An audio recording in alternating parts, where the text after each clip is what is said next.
കൃഷ്ണ കൃഷ്ണ കൃഷ്ണ ഹരേ ഹരേ ഹരേ രാമ രാമ രാമ ഹരേ ഹരേ ഹരേ കൃഷ്ണ കൃഷ്ണ കൃഷ്ണ ഹരേ ഹരേ ഹരേ രാമ രാമ ഹരേ ഹരേ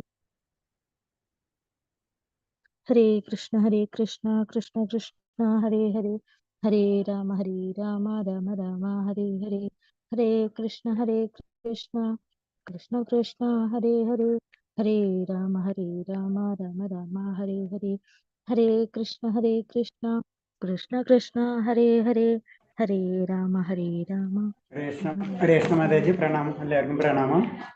ഹരേ കൃഷ്ണ പ്രഭു. ഹരേ കൃഷ്ണ. ഹരേ കൃഷ്ണ മാതാജി. മാതാജി അത് നമുക്ക് പ്രാർത്ഥനയ്ക്ക് കിടക്കാം. ഹരേ കൃഷ്ണ. ഓം നമോ ഭഗവതേ വാസുദേവായ. ഓം നമോ ഭഗവതേ വാസുദേവായ. ഓം നമോ ഭഗവതേ വാസുദേവായ.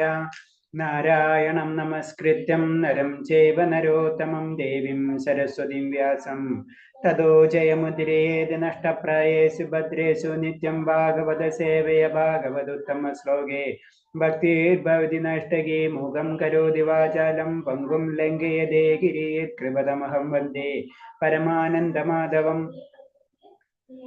ശ്രീഗുരുദീനതാരിണം ശ്രീചൈതന്യമീശ്വരം വാജ്ഞാനതിമിരാന്ധ്യസ്യ ജ്ഞാനാഞ്ജലശലാകയാ ചക്ഷുർമിലിതം യേന തസ്മൈ ശ്രീഗുരുവേ നമഃ. ശ്രീചൈതന്യം മനോഭീഷ്ടം സ്ഥാപിതം യേന ഭൂതലേ സ്വയം രൂപകഥാ മഹ്യം ദദാതി സ്വഭാന്തികം വന്ദേഹം ശ്രീഗുരു ശ്രീയുതപദകമലം ശ്രീഗുരും വൈഷ്ണവാംശ ശ്രീരൂപം സാഗരജാതം സഗണരഘുനാഥാനിതം തം സജീവം സാദൈവം സാവധൂതം പരിജനസഹിതം കൃഷ്ണചൈതന്യദേവം ശ്രീരാധാകൃഷ്ണപാദാൻ സഹനലളിതാ ശ്രീവിശാഖാനിം തം സ. ഹേ കൃഷ്ണ കരുണാ സിന്ധോ ദീനബന്ധോ ജഗത്പദേ ഗോപേശ ഗോപികാന്ത രാധാകാന്ത നമസ്തുതേ. തപ്തകാഞ്ചന ഗൗരാംഗേ രാധേ വൃന്ദാവനേ ശ്രീവൃഷഭാനുസുതേ ദേവി പ്രണമാമി ഹരിപ്രിയേ. വാഞ്ചാകൽപതരൂപേച്ഛ കൃപാസിന്ധേവജാപതിനാം പാവനേഭ്യോ വൈഷ്ണവേഭ്യോ നമോ നമഃ. നമോ വിഷ്ണുപാദായ കൃഷ്ണപ്രേഷ്ഠായ ഭൂതലേ ശ്രീമദേ ഭക്തിവേദാന്ത സ്വാമിന്യതി നാമിനെ. നമസ്തേ സാരസ്വദേവേ ഗൗരവാണി പ്രചാരിണേ നിർവിശേഷ ശൂന്യവാദി പാശ്ചാത്യദേശധാരിണേ. ജയ ശ്രീകൃഷ്ണ ചൈതന്യ പ്രഭു നിത്യാനന്ദ ശ്രീ അദ്വൈത ഗദാധര ശ്രീവാസാദി ഗൗരിഭക്തവൃന്ദ. ഹരേ കൃഷ്ണ കൃഷ്ണ കൃഷ്ണ ഹരേ ഹരേ ഹരേ രാമ രാമ രാമ ഹരേ ഹരേ. ഹരേ കൃഷ്ണ. പ്രഭാത് की जय. गुरुदेव जी. अनंत कोटि वैष्णव भक्त की जय.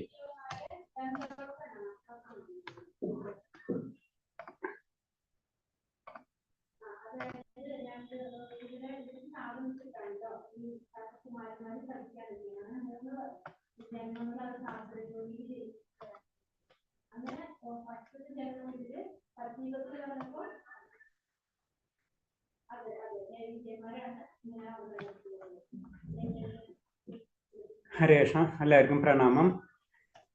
നമ്മളിന്ന് അധ്യായം 16 ദേവാസുര ഭാവങ്ങൾ. നമുക്കിനി 3 ദിവസങ്ങളോട് 16, 17, 18 3 ദിവസം കൂടെ കഴിഞ്ഞാൽ നമ്മളെ ഭൗതിക അറ്റ്ലീസ്റ്റ് ഫസ്റ്റ് ലെവൽ നമ്മളെ കംപ്ലീറ്റ് ആവും. അപ്പോൾ അത് സെക്കൻഡ് ലെവലിലേക്ക് ഇൻട്രസ്റ്റ് ഉള്ളവർ സെക്കൻഡ് ലെവലിലേക്ക് കയറണം. സെക്കൻഡ് ലെവലാകുമ്പോൾ ഓരോ ശ്ലോകങ്ങളും ഡീറ്റെയിൽ ആയിരിക്കും എടുക്കുക. അപ്പോൾ അത് ഇൻട്രസ്റ്റ് ഉള്ളവർക്ക് അതിൽ കയറാം. അല്ലാത്തവർക്ക് ജസ്റ്റ് മനസ്സിലായി കഴിഞ്ഞാൽ അവർക്ക് വേണമെങ്കിൽ ഡ്രോപ്പ് ചെയ്യാം. അപ്പം നമുക്ക് ഇനി 3 അധ്യായം കൂടെ ഉള്ളൂ. അതിൽ അധ്യായം 16 ദേവാസുര ഭാവങ്ങൾ. കാരണം ഒരു അധ്യായം തന്നെ ഇതിന് മാറ്റി വെച്ചിരിക്കുക. കാരണം എന്ന് വെച്ച് കഴിഞ്ഞാൽ ദേവനും അസുരൻ, എന്താണ് ദേവൻ എന്താണ് അസുരൻ, അതിനെ പറ്റിയാണ് ഡീറ്റെയിൽ ആയിട്ട് പറയുന്നത്. അപ്പൊ നമുക്ക് സിമ്പിളായിട്ട് അറിയാം.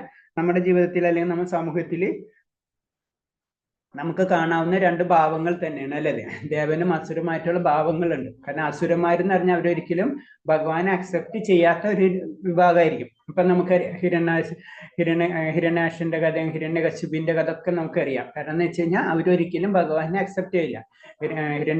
ഹിരണ്യകശിപിന്റെ നമുക്ക് പ്രഹ്ലാദ് മഹാരാജ് പറയുന്നുണ്ടല്ലോ. അപ്പൊ ഒരിക്കലും ഭഗവാനെ ഒട്ടും അക്സെപ്റ്റ് ചെയ്യാണ്ട് ഞാൻ മാത്രമാണ്, ഞാനാണ് ദേവൻ അല്ലെങ്കിൽ ഞാനാണ് ഈശ്വരൻ, എന്നെ ആരാധിക്കാനാണ് ഹിരണ്യകശിപു പറയുന്നത് അല്ലെ. അത് തന്നെയാണ് ആസുര സ്വഭാവികൾക്കുള്ളത്. അവർക്ക് എനിക്കിത് എവിടെ നിന്ന് കിട്ടിയെന്നോ ഞാൻ ഈ ലോകത്ത് എന്റെ പൊസിഷൻ എന്താണെന്ന് അവരൊരിക്കലും ചിന്തിക്കില്ല. ഈ ലോകം അവർക്ക് വേണ്ടിയാണ് സൃഷ്ടിച്ചതെന്നും അതിന് അവർക്ക് എൻജോയ് ചെയ്യാന്നുള്ളൂ അങ്ങനത്തെ ഒരു മൈൻഡായിരിക്കും ഈ അസുര സ്വഭാവങ്ങൾ ഉള്ളവർക്ക്. അതാണ് പ്രശ്നം. അപ്പൊ ഒന്ന് അത് ദേവന്മാരെന്ന് പറഞ്ഞു കഴിഞ്ഞാൽ ഓട്ടോമാറ്റിക്കായിട്ട് ഭഗവാന്റെ ആജ്ഞകൾ അംഗീകരിക്കുകയും അതിനനുസരിച്ച് പ്രവർത്തിക്കുകയും ആത്മീയമായ ഉന്നമതിക്ക് അവർക്ക് എപ്പോഴും ശ്രമിച്ചുകൊണ്ടിരിക്കും. സിമ്പിൾ ആയിട്ടുള്ള ലളിതമായ ജീവിതം, അങ്ങനെ വേദങ്ങൾ അനുസരിച്ചുള്ള കാര്യങ്ങളൊക്കെ ചെയ്ത് അതേപോലെ. അപ്പൊ രണ്ട് ഗ്രൂപ്പുകൾ ശരിക്കും ഉണ്ടെന്നാ പറഞ്ഞു. ഒന്ന്, ഇത് ഭഗവാൻ തന്നിട്ടുള്ള എല്ലാ കാര്യങ്ങളും ഉപയോഗിക്കുകയും ചെയ്യും, പക്ഷെ ഭഗവാനെ അക്സെപ്റ്റും ചെയ്യില്ല. അതാണ് ആസുരികം. ദൈവികം എന്ന് പറഞ്ഞത് ഭഗവാൻ പറഞ്ഞ കാര്യങ്ങൾ അതേപടി അനുസരിച്ച് അതിനനുസരിച്ച് പ്രവർത്തിക്കുന്നു. അതാണ് ദേവന്മാർ. അങ്ങനെ ദേവ അസുര ഭാവങ്ങൾ, അത് അസുര ഭാവങ്ങൾ എന്ന് പറഞ്ഞാൽ നമ്മളിൽ തന്നെ ഇത്, അതായത് മനുഷ്യകുലത്തിൽ തന്നെ ഈ ദേവന് അസുരമേയും അസുര സ്വഭാവമുള്ള വ്യക്തികളെ നമുക്ക് കാണാൻ കഴിയും എന്നതാണ് പറയുന്നത്. ആദ്യത്തെ ശ്ലോകം വായിച്ചോളൂ മാതാജി. ആരാ? ഹരേ കൃഷ്ണ പ്രഭുജി. ശ്രീജ മാതാജി അല്ല, ഞാൻ പ്രഭുജി വായിക്കുന്നത്. ഓക്കെ മാതാജി. ഹരേ കൃഷ്ണ. 1 തൊട്ട് 3 വരെ കേട്ടോ. ഹരേ കൃഷ്ണ. ശ്രീ ഭഗവാനുവാച അഭയം സത്ത സംശുദ്ധി ജ്ഞാനയോഗ വ്യവസ്ഥിതി ദാനം ദമശ്ച യജ്ഞശ്ച സ്വാധ്യായസ്തപ ആർജവം അഹിംസ സത്യമക്രോധ ത്യാഗശാന്തിരപൈശുനം ദയാഭൂതേശലോലുപ്തം മാർദ്ദവം ക്ഷീരചാപലം തേജക്ഷമ ധൃതിം ശൗചം അദ്രോഹോ നാദിമാനിതാ ഭവന്തി സമ്പദം ദേവീം അഭിജാതസ്യ ഭാരത. ഹരേ കൃഷ്ണ. ഹരേ കൃഷ്ണ. ഇതിൽ പറയുന്ന ശ്ലോകത്തിന്റെ മീനിങ് എന്ന് പറഞ്ഞത് ശരിക്കും പരമദിവോത്തമ പുരുഷൻ പറഞ്ഞു, ഹേ ഭാരത, നിർഭയത, അസ്തിത്വത്തിന്റെ ശുദ്ധി, ആധ്യാത്മിക ജ്ഞാനനിഷ്ഠ, ദാനം, ആത്മനിയന്ത്രണം, യജ്ഞം, വേദപഠനം, തപസ്, ലാളിത്യം, അഹിംസ, സത്യം, ക്രോധമില്ലായ്മ, ത്യാഗം, ശാന്തി, പരദൂഷണത്തിലുള്ള വെറുപ്പ്, സർവ്വജീവജാലങ്ങളുള്ള കാരുണ്യം, ലോഭമില്ലായ്മ, മൃദുല സ്വഭാവം, വിനയം, സ്ഥിരനിശ്ചയം, തേജസ്, ക്ഷമ, ധൈര്യം, ശൗചം, അസൂയരാഹിത്യം, ബഹുമതിക്കുള്ള വാചയില്ലായ്മ, ഇതെല്ലാം ദിവ്യ പ്രകൃതി അനുഗ്രഹിച്ചുള്ള ദൈവിക ഗുണമുള്ളവർക്കുള്ള ഗുണങ്ങളാണ് എന്ന് പറഞ്ഞു. അപ്പൊ ഇത് ആദ്യം ഭഗവാൻ പറഞ്ഞത് ദൈവിക ഗുണമുള്ളവരുടെ സ്വഭാവമാണ് പറഞ്ഞു. അപ്പൊ ദൈവിക ഗുണമുള്ളവർക്ക് ഇത്രയും സ്വഭാവങ്ങൾ ഉണ്ടാവുന്ന പറഞ്ഞു. കാരണം എന്ന് വെച്ച് കഴിഞ്ഞാൽ അവര് നമുക്കറിയാം വളരെ മൃദുല സ്വഭാവം, ഏറ്റവും ഭക്തർ അല്ലെങ്കിൽ ദൈവിക ഗുണമുള്ളവർക്ക് എന്താണ് മൃദുല സ്വഭാവമായിരിക്കും. അതുപോലെ വിനയം ഉണ്ടാവും. ഇതൊക്കെ നമുക്ക് അറിയാവുന്നതാണ് ഇൻഡയറക്റ്റ് ആയിട്ട്. കാരണം ആ ലെവലിലേക്ക് അവർ ഉയരുമ്പോഴാണ് അത് ദൈവിക ഗുണമായിട്ട് മാറുന്നത്. അതാണ് ദൈവിക ഗുണങ്ങൾ എന്ന് പറഞ്ഞത്. ആസുര ഗുണം എന്ന് പറയുമ്പോൾ നേരെ ഓപ്പോസിറ്റ് ആയിട്ട് അത് മാറും.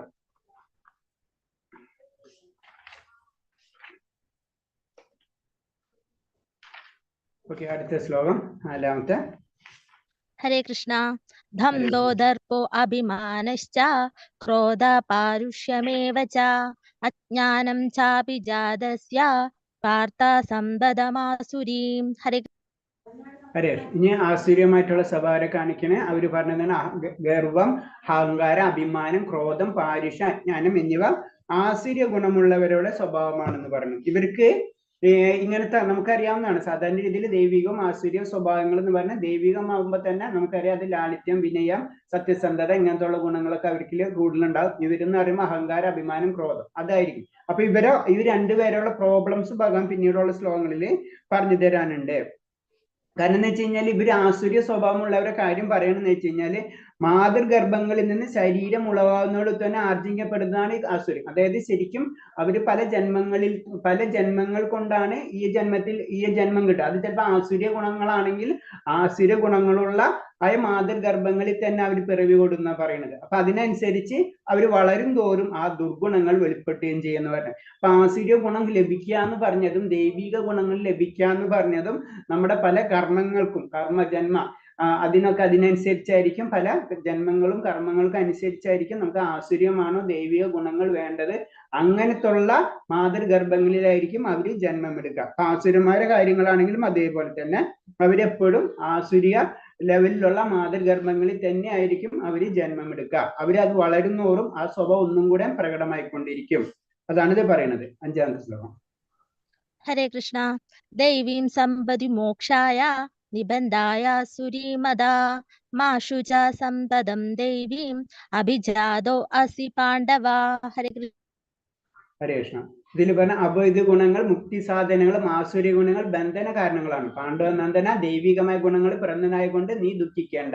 അപ്പൊ എന്നാൽ പറഞ്ഞത് ശരിക്കും മുക്തി സാധനം ദൈവിക ഗുണമുള്ളവർക്ക് എന്താണ് ആത്മീയിലേക്ക് കടക്കാനുള്ള ആഗ്രഹങ്ങൾ കൂടുതലായിരിക്കും. പക്ഷെ മറ്റവർ ആസുര്യമായിട്ട് ഗുണമുള്ളവര് അവർക്ക് എന്താണ് ബന്ധന കാരണമായിരിക്കും. അപ്പൊ ഈ ലോകം അത് എപ്പോഴും അതിന് ആഗ്രഹങ്ങൾ കൂടിക്കൊണ്ടിരിക്കുക. അവർക്ക് ഒരിക്കലും അവസാനമില്ലാത്ത ആഗ്രഹങ്ങളായിരിക്കും. അപ്പൊ അവരെന്താ ബന്ധനത്തിൽ അവര് കുടുക്കപ്പെടുന്ന പറയണത്. ആറാമത്തെ ഹരേ കൃഷ്ണ. ധൗ ഭൂതസർഗൗ ലോകേ അസ്മിൻ ദേവേ ആസുര ഏവ ച ദൈവോ വിസ്തരശ്ശ പ്രോക്ത ആസുരം പാർത്ഥ മേ ശൃണു. ഹരേ കൃഷ്ണ. ഹരേ കൃഷ്ണ. പിന്നെ വീണ്ടും പറഞ്ഞ ഹേ പാർത്ഥ, ഈ ലോകത്തുള്ള എല്ലാ സൃഷ്ടികളും ആസുര്യം ദൈവികം എന്നീ വിഭാഗത്തിൽ ഒന്നിൽപ്പെടും. ഞാൻ ദൈവിക ഗുണങ്ങളെ പറ്റി വിസ്തരിച്ച് പറഞ്ഞാൽ ഇനി ആസുര്യമായിട്ടുള്ള വിവരിക്കാം. അപ്പൊ ദൈവികമായിട്ടുള്ള കുറെ ഗണങ്ങൾ ഇതിൽ തന്നെ ഫസ്റ്റ് ശ്ലോകത്തിൽ 3 ശ്ലോകത്തിൽ തന്നെ ഭഗവാൻ പറഞ്ഞിട്ടുണ്ട്. അഹിംസ, സത്യം, ക്രോധമില്ലായ്മ, ത്യാഗം, ശാന്തി, ഇതൊക്കെ എന്ന് പറഞ്ഞ എന്താണ് ദൈവിക ഗുണങ്ങളാണ്. ആസുര ഗുണങ്ങളെ പറ്റി ഇനി ഞാൻ വിവരിച്ചു തരാമെന്നാണ് പറയുന്നത്. കാരണം ശരിക്കും 2 ഗുണങ്ങളാണ് ഭൗതിക ലോകത്തിൽ നിലനിൽക്കുന്ന, ദൈവിക ഗുണമെന്നും ഒന്ന് ആസുര്യ ഗുണം എന്ന് പറയുന്നത്. അപ്പൊ ആസുര്യ ഗുണത്തിന്റെ ഡീറ്റെയിൽസ് ആയിട്ട് ഇനി ആ കാര്യങ്ങൾ ഞാൻ നിനക്ക് പറഞ്ഞു തരാമെന്ന് പറയുന്നത്. 7ാമത്തെ ഹരേ കൃഷ്ണ. പ്രവൃത്തിം ച നിവൃത്തിം ച ജനാന വിദുരാസുരാ ന ശൗചം നാപി ചാചാരോ ന സത്യം തേഷു വിദ്യതേ. ഹരേ കൃഷ്ണ. ഹരേ കൃഷ്ണ.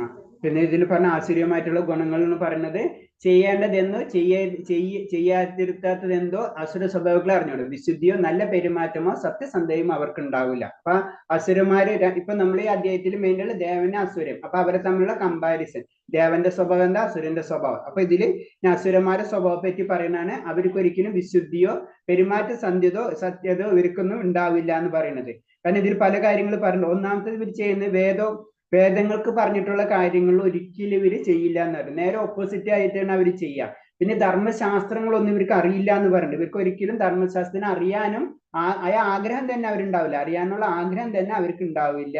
പിന്നെ അവർക്ക് ആസുര്യം, പിന്നെ പറയുന്നത് ബാഹ്യമായ ആന്തരികമായ ശുചിത്വം അവർക്ക് ഉണ്ടാവില്ല. ബാഹ്യമായിട്ടുള്ള ശുചിത്വം ഉണ്ടാവില്ല, ആന്തരികമായിട്ടുള്ള ശുചിത്വം ഇവർക്ക് ഉണ്ടാകില്ല. ഇതൊക്കെയാണ് ഇവർ പറയുന്നത്. അത്രയും ഏറ്റവും താഴ്ന്ന ലെവലിലേക്കാണ് മനുഷ്യവംശം ആസുര്യമായിട്ടുള്ള ലെവലിലേക്ക് താഴ്ന്നു പോകുന്ന പറയുന്നത്. അടുത്ത ശ്ലോകം. ഹരേ കൃഷ്ണ. ഹരേ കൃഷ്ണ. അസത്യമപ്രതിഷ്ഠം തേ ജഗദാഹുരനീശ്വരം അപരസ്പര സംഭൂതം കിമന്യത് കാമഹൈതുകം. ഹരേ കൃഷ്ണ. ഹരേ കൃഷ്ണ.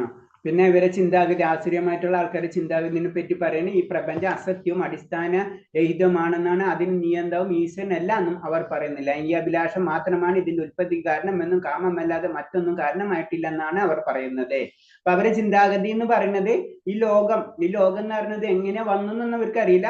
പക്ഷെ അതിനൊരു അടിസ്ഥാനം ഒന്നില്ല. അത് അക്സെപ്റ്റ് ചെയ്യാൻ പറ്റില്ല. ഇതിന്റെ ഒരു ബേസ് ഉണ്ടെന്നുള്ള കാര്യങ്ങളൊന്നും ഇവര് ഒരിക്കലും അക്സെപ്റ്റ് ചെയ്യില്ല എന്നാണ് പറഞ്ഞത്. അപ്പൊ അവരെ ചിന്താഗതി എന്ന് വെച്ച് കഴിഞ്ഞാൽ ബ്രഹ്മാണ്ടം തന്നെ ഒരു അജ്ഞാന ഗോളം എന്ന് പറയുന്നത്. ആ ലെവലിൽ അവരെപ്പോഴും ചിന്തിക്കാന്നാണ് പറഞ്ഞത്. അവരൊരിക്കലും ഈ സത്യം ഇത് എവിടെ നിന്നോ എങ്ങനെയോ വന്ന് അതൊന്നും ഇവരൊരിക്കലും ചിന്തിക്കില്ല.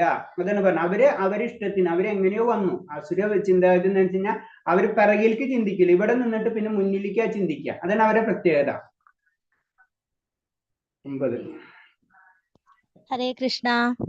ഏതാം ദൃഷ്ടിമവഷ്ടഭ്യ നഷ്ടാത്മാനോ അല്പബുദ്ധയാ പ്രഭവന്ത്യുഗ്രകർമാണ ക്ഷയായ ജഗതോ അഹിതാ. ഹരേ കൃഷ്ണ. ഹരേ കൃഷ്ണ. ഞാനൊന്ന് ജസ്റ്റ്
ഇതില് ഈ ശ്ലോകത്തിൽ പറഞ്ഞ ഈ നിഗമനങ്ങളെ പിന്തുടർന്ന് സ്വയം നഷ്ടപ്പെട്ട ഒരു ആസുരവുമായി അല്പബുദ്ധികൾ ലോകനാശമായ കൊടും ക്രിയകളിൽ ഏർപ്പെടുന്നു. അപ്പൊ അവര് എന്ത് വേണമെങ്കിലും അവര് ചെയ്യും. അവര് സ്വാർത്ഥ താല്പര്യത്തിന് വേണ്ടി എങ്ങനെ വേണമെങ്കിലും അവർ ലോകത്തെ മാറ്റിമറിക്കാവുന്ന രീതിയിലുള്ള എന്ത് കാര്യങ്ങളും അവർ ചെയ്യുന്ന പറയുന്നത്. അവർക്ക് അതിന്റെ വരും വരായികൾ അതിനെ പറ്റിയൊന്നും അവർ ചിന്തിക്കില്ല. അതാണ് അതിൽ അവരെ ഏറ്റവും വലിയ ലോകനാശങ്ങളായ കൊടും ക്രിയകൾ, ലോകത്തിനെ തന്നെ നാശിക്കേണ്ട രീതിയിലുള്ള കൊടും ക്രിയകൾ ഇവര് ചെയ്തുകൊണ്ടിരിക്കും എന്നാണ് പറയുന്നത്. ഹരേ കൃഷ്ണ. ഹരേ കൃഷ്ണ. കാമമാശ്രിത്യ ദുഷ്പൂരം ധന്ദമാനമധാനിദ്വാ മോഹാത് ഗൃഹീത്വാ അസദ്ഗ്രാഹാൻ പ്രവർത്തന്തേ അശുചിവ്രത. ഹരേ കൃഷ്ണ. ഹരേ കൃഷ്ണ. ഇതിൽ പറഞ്ഞ അടക്കാനാവാത്ത കാമം പൂണ്ടും ദമ്പം ദുരഭിമാനം എന്നിവയിൽ മുഴുകി വ്യാമോഹിതരെ അസുരശനികളായ ആകൃഷ്ടരാകുന്ന വൃത്തിഹീനമായ കർമ്മങ്ങൾ ചെയ്തു വരുന്നു. അവർക്ക് എപ്പോഴും അത്യാഗ്രഹമായിരിക്കും. അതിന് പറഞ്ഞ അസുര മനോഭാവത്തോടെ ഇതിൽ വിവരിക്കുന്നു. എപ്പോഴും അസംതൃപ്തരായവരുടെ കാമം ഒരിക്കലും തൃപ്തി വരുന്നില്ലാത്ത സുഖഭോഗാവസ്ഥയെ വളർത്തിക്കൊണ്ടിരിക്കും. അവർക്ക് എപ്പോഴും എന്ന് പറഞ്ഞാൽ ആഗ്രഹങ്ങൾക്ക് എണ്ണമില്ലാത്ത രീതിയിൽ എപ്പോഴും ആഗ്രഹങ്ങളായിരിക്കും. ആഗ്രഹം എന്ന് പറഞ്ഞാൽ അതിനു വേണ്ടി അവര് അത്രയും സാർത്ഥതായിരിക്കും. അവര് അതിനു വേണ്ടി എന്തും ചെയ്യും. പിന്നെ ഇവരെ ഏറ്റവും കൂടുതൽ അട്രാക്ട് ചെയ്യുന്ന വേറൊരു കാര്യം മദ്യം, സ്ത്രീകൾ, ചൂതുകളി, മാംസഭോജനം എന്നിവ മാത്രമാണ് അസുര പ്രകൃതിക്കാരെ ആകർഷിക്കുന്നത്. ഈ 4 കാര്യങ്ങളിൽ ഇവര് വളരെ ഇതായിരിക്കും. ഇതാണ് അവരുടെ അശുദ്ധി എന്ന് പറഞ്ഞതാണ്. അപ്പൊ നമ്മൾ ഇതിൽ വരുമ്പോൾ ശരിക്കും ഈ 4 കാര്യങ്ങൾ ശ്രദ്ധിക്കണം എന്ന് പറഞ്ഞു. മദ്യം, സ്ത്രീ, ചൂതുകളി, മാംസഭോജനം. അപ്പൊ കാരണം എന്ന് വെച്ചാൽ മദ്യം, അതായത് മദ്യം എന്ന് പറഞ്ഞ ലഹരി പദാർത്ഥങ്ങൾ. ലഹരി പദാർത്ഥങ്ങൾ നമ്മൾ ഉപയോഗിക്കുമ്പോൾ നമ്മളെ തപസ് എന്നുള്ള ശക്തിയാണ് നമ്മൾ കുറയ്ക്കണം എന്ന് പറയുന്നത്. അതിൽ സ്ത്രീകൾ എന്ന് പറയുമ്പോൾ അതിൽ പരിശുദ്ധിയാണ് വരുന്നത്.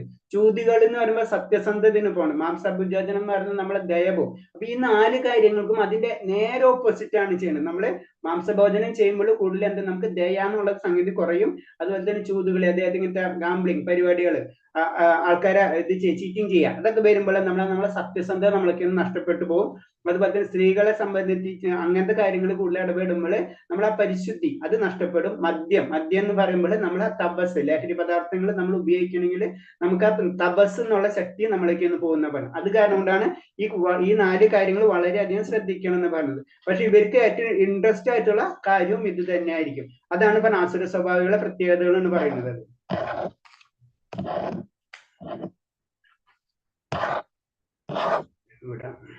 അടുത്ത 11ഉം 12ഉം. ഹരേ കൃഷ്ണ. ചിന്താമ പരിമേയാം ച പ്രളയാന്തമുപാശ്രിത കാമോ ബഭോഗ പരമാ ഏതവാദിതി നിശ്ചിത ആശാപാശതൈർബദ്ധ കാമക്രോധ പരായണ ഈഹന്തേ കാമഭോഗാർത്ഥം അന്യായേനാർത്ഥ സഞ്ജയാൻ. ഹരേ കൃഷ്ണ. ഹരേ കൃഷ്ണ. അപ്പൊ ഇവരെ ചിന്താഗതി എന്ന് പറഞ്ഞ എപ്പോഴും ഐന്ദ്രിയത്തിന്റെ സന്ദർപ്പണമാണ് മനുഷ്യ സംസ്കാരത്തിന്റെ പ്രധാന ആവശ്യമെന്നവർ കരുതുന്നു. അവർക്ക് വേറൊരു ചിന്തയില്ല. ഈ ഇന്ദ്രിയം വേറൊന്നില്ല, മരണശേഷം ഒന്നുമില്ല. ഇപ്പൊ കാണുന്ന നമ്മൾ ഇന്ദ്രിയങ്ങളെ ഏറ്റവും കൂടുതൽ സന്തോഷിപ്പിക്കുക, അത് മാത്രമാണ് അവരുടെ ചിന്താഗതി എന്ന് പറയുന്നത്. കാരണത്താൽ ജീവിതാവസാനം വരെയും അളവറ്റ വ്യാകുലതയോടെ കഴിഞ്ഞുകൂടേണ്ടതായി വരും. അപ്പൊ എന്താണ് എല്ലാവരും അങ്ങനെ ആകുമ്പോൾ എന്താണ് അവർ ചിന്താഗതി എല്ലാവരും അങ്ങനെയാണെന്ന്. അപ്പൊ ഓപ്പോസിറ്റ് ആയിട്ട് പല പ്രശ്നങ്ങളും ഉണ്ടാവും അല്ലെ. അപ്പൊ അത് കാരണം കൊണ്ട് എപ്പോഴും അവർക്ക് ഉള്ളിൽ ഭയങ്കര പേടിയായിരിക്കും. അനേകാര്യം ആഗ്രഹങ്ങളുടെ വിലക്കിലകൾപ്പെട്ട കാമക്രോധങ്ങൾക്കെതിരെ സുഖഭോഗങ്ങൾ അന്യായമായിട്ടെങ്കിലും അവർ ധനം സമ്പാദിക്കുന്നു. അപ്പൊ അവരെന്താണ് പല കാര്യങ്ങളും ചെയ്ത് ധനോ ഏതാണെന്ന് വെച്ചാൽ അവരിങ്ങനെ സമ്പാദിച്ചുകൊണ്ടിരിക്കുന്ന ആ തിരക്കിലായിരിക്കും. ഒരിക്കലും അതിനുശേഷമുള്ള ജീവിതമോ ആത്മീയ കാര്യങ്ങളോ ഒന്നും ഇവർക്ക് ഉണ്ടാവില്ല. ഇവർക്ക് സ്വാർത്ഥത മാത്രമായിരിക്കും. ഇതിൽ തന്നെ ഈ ഇതിൽ കാണുന്നതെന്ന് വെച്ച് കഴിഞ്ഞാല് കംസൻ ശരിക്കും ദേവകി മാതാവിനെ വിവാഹം ചെയ്ത് കൊണ്ടുപോകണല്ലേ, ദേവകിനെ കൊണ്ടുപോകുന്ന സമയത്ത് അത്രയും പേരും ശരിക്കും വാസുദേവനെ രണ്ടുപേരും സ്വന്തം രഥത്തിൽ കയറ്റിയിട്ടാണ് കൊണ്ടുപോകണം, കംസൻ കൊണ്ടുപോകണം. പെട്ടെന്നൊരു അശരീതി കേൾക്കണം അല്ലെ. അശരീതി കേൾക്കുമ്പോൾ നീ മരണപ്പെടും 8ാമത്തെ പുത്രൻ എന്ന് പറയുമ്പോൾ ആ കേൾക്കേണ്ട താമസം മാത്രമേ ഉള്ളൂ അവരെ വധിക്കാൻ വാളെടുക്കാൻ. ശരി, അതിന് അസുര സ്വഭാവങ്ങളെ പ്രത്യേകത. അവർക്ക് ഒരു സെക്കൻഡ് മതി ഇത് മാറാൻ വേണ്ടി. അവരുടേതായ ഒരു കാര്യം അവർക്ക് വന്നു കഴിഞ്ഞാൽ കഴിഞ്ഞാൽ ഇത്തരം ചെയ്ത പ്രവർത്തികൾ അവർക്ക് ചിന്ത ഉണ്ടാവില്ല. അതിനെ അഗണിച്ച് അതിനുവേണ്ടി അവർ ചെയ്യും. ഒന്നാമത്തെ ചിന്തിച്ചാൽ അറിയാം, സ്വന്തം സഹോദരനെ വെട്ടി വധിക്കാനുള്ള അത്ര ലെവലായിരിക്കുന്നവര്, സാത്വികമായിട്ടുള്ള അവർക്ക് സ്വാർത്ഥം, സ്വന്തം, എന്റെ എന്ന് പറഞ്ഞു. പിന്നെ നമുക്കറിയാം കംസന്റെ കാര്യം നമുക്കറിയാം. കംസൻ പറയുമ്പോൾ എപ്പോഴും ഇൻഡയറക്റ്റ് ആയിട്ട് ഭഗവാനെ തന്നെ ചിന്തിച്ചുകൊണ്ടിരിക്കണല്ലോ. അതിനാ വ്യാകുല എന്ന് പറയുന്നത്. എപ്പോഴും അവർക്കറിയാം, കാരണം ഞാൻ അശരീതി കേട്ടിട്ടുണ്ടെന്നും ഞാൻ മരണപ്പെടുന്നു, എപ്പോഴും ഭഗവാനെ പറ്റി ഇങ്ങനെ ചിന്തി, എപ്പോഴും എന്റെ മരണം കാത്തിരിക്കുന്ന പോലെയാണ് കംസൻ. അതായിരിക്കും അവർക്ക് എപ്പോഴും വ്യാകുലതയിലായിരിക്കും. കാരണം എനിക്ക് എന്തോ സംഭവിക്കും അത് തന്നെ ആയിരിക്കും. പക്ഷെ അത് മറ്റുള്ളവരെ കാണിക്കില്ല എന്ന് മാത്രമേ ഉള്ളൂ, ഉള്ളിൽ എപ്പോഴും അവർക്ക് അതുണ്ടാവും. അതാണ് അവരിങ്ങനെ പല കാര്യങ്ങളും ഇങ്ങനെ ചെയ്തു കൂട്ടിക്കൊണ്ടിരിക്കുന്നത്. അത് പേടിയാണ് അവർക്ക് ഉണ്ടാവുക ഏത് സമയത്തും.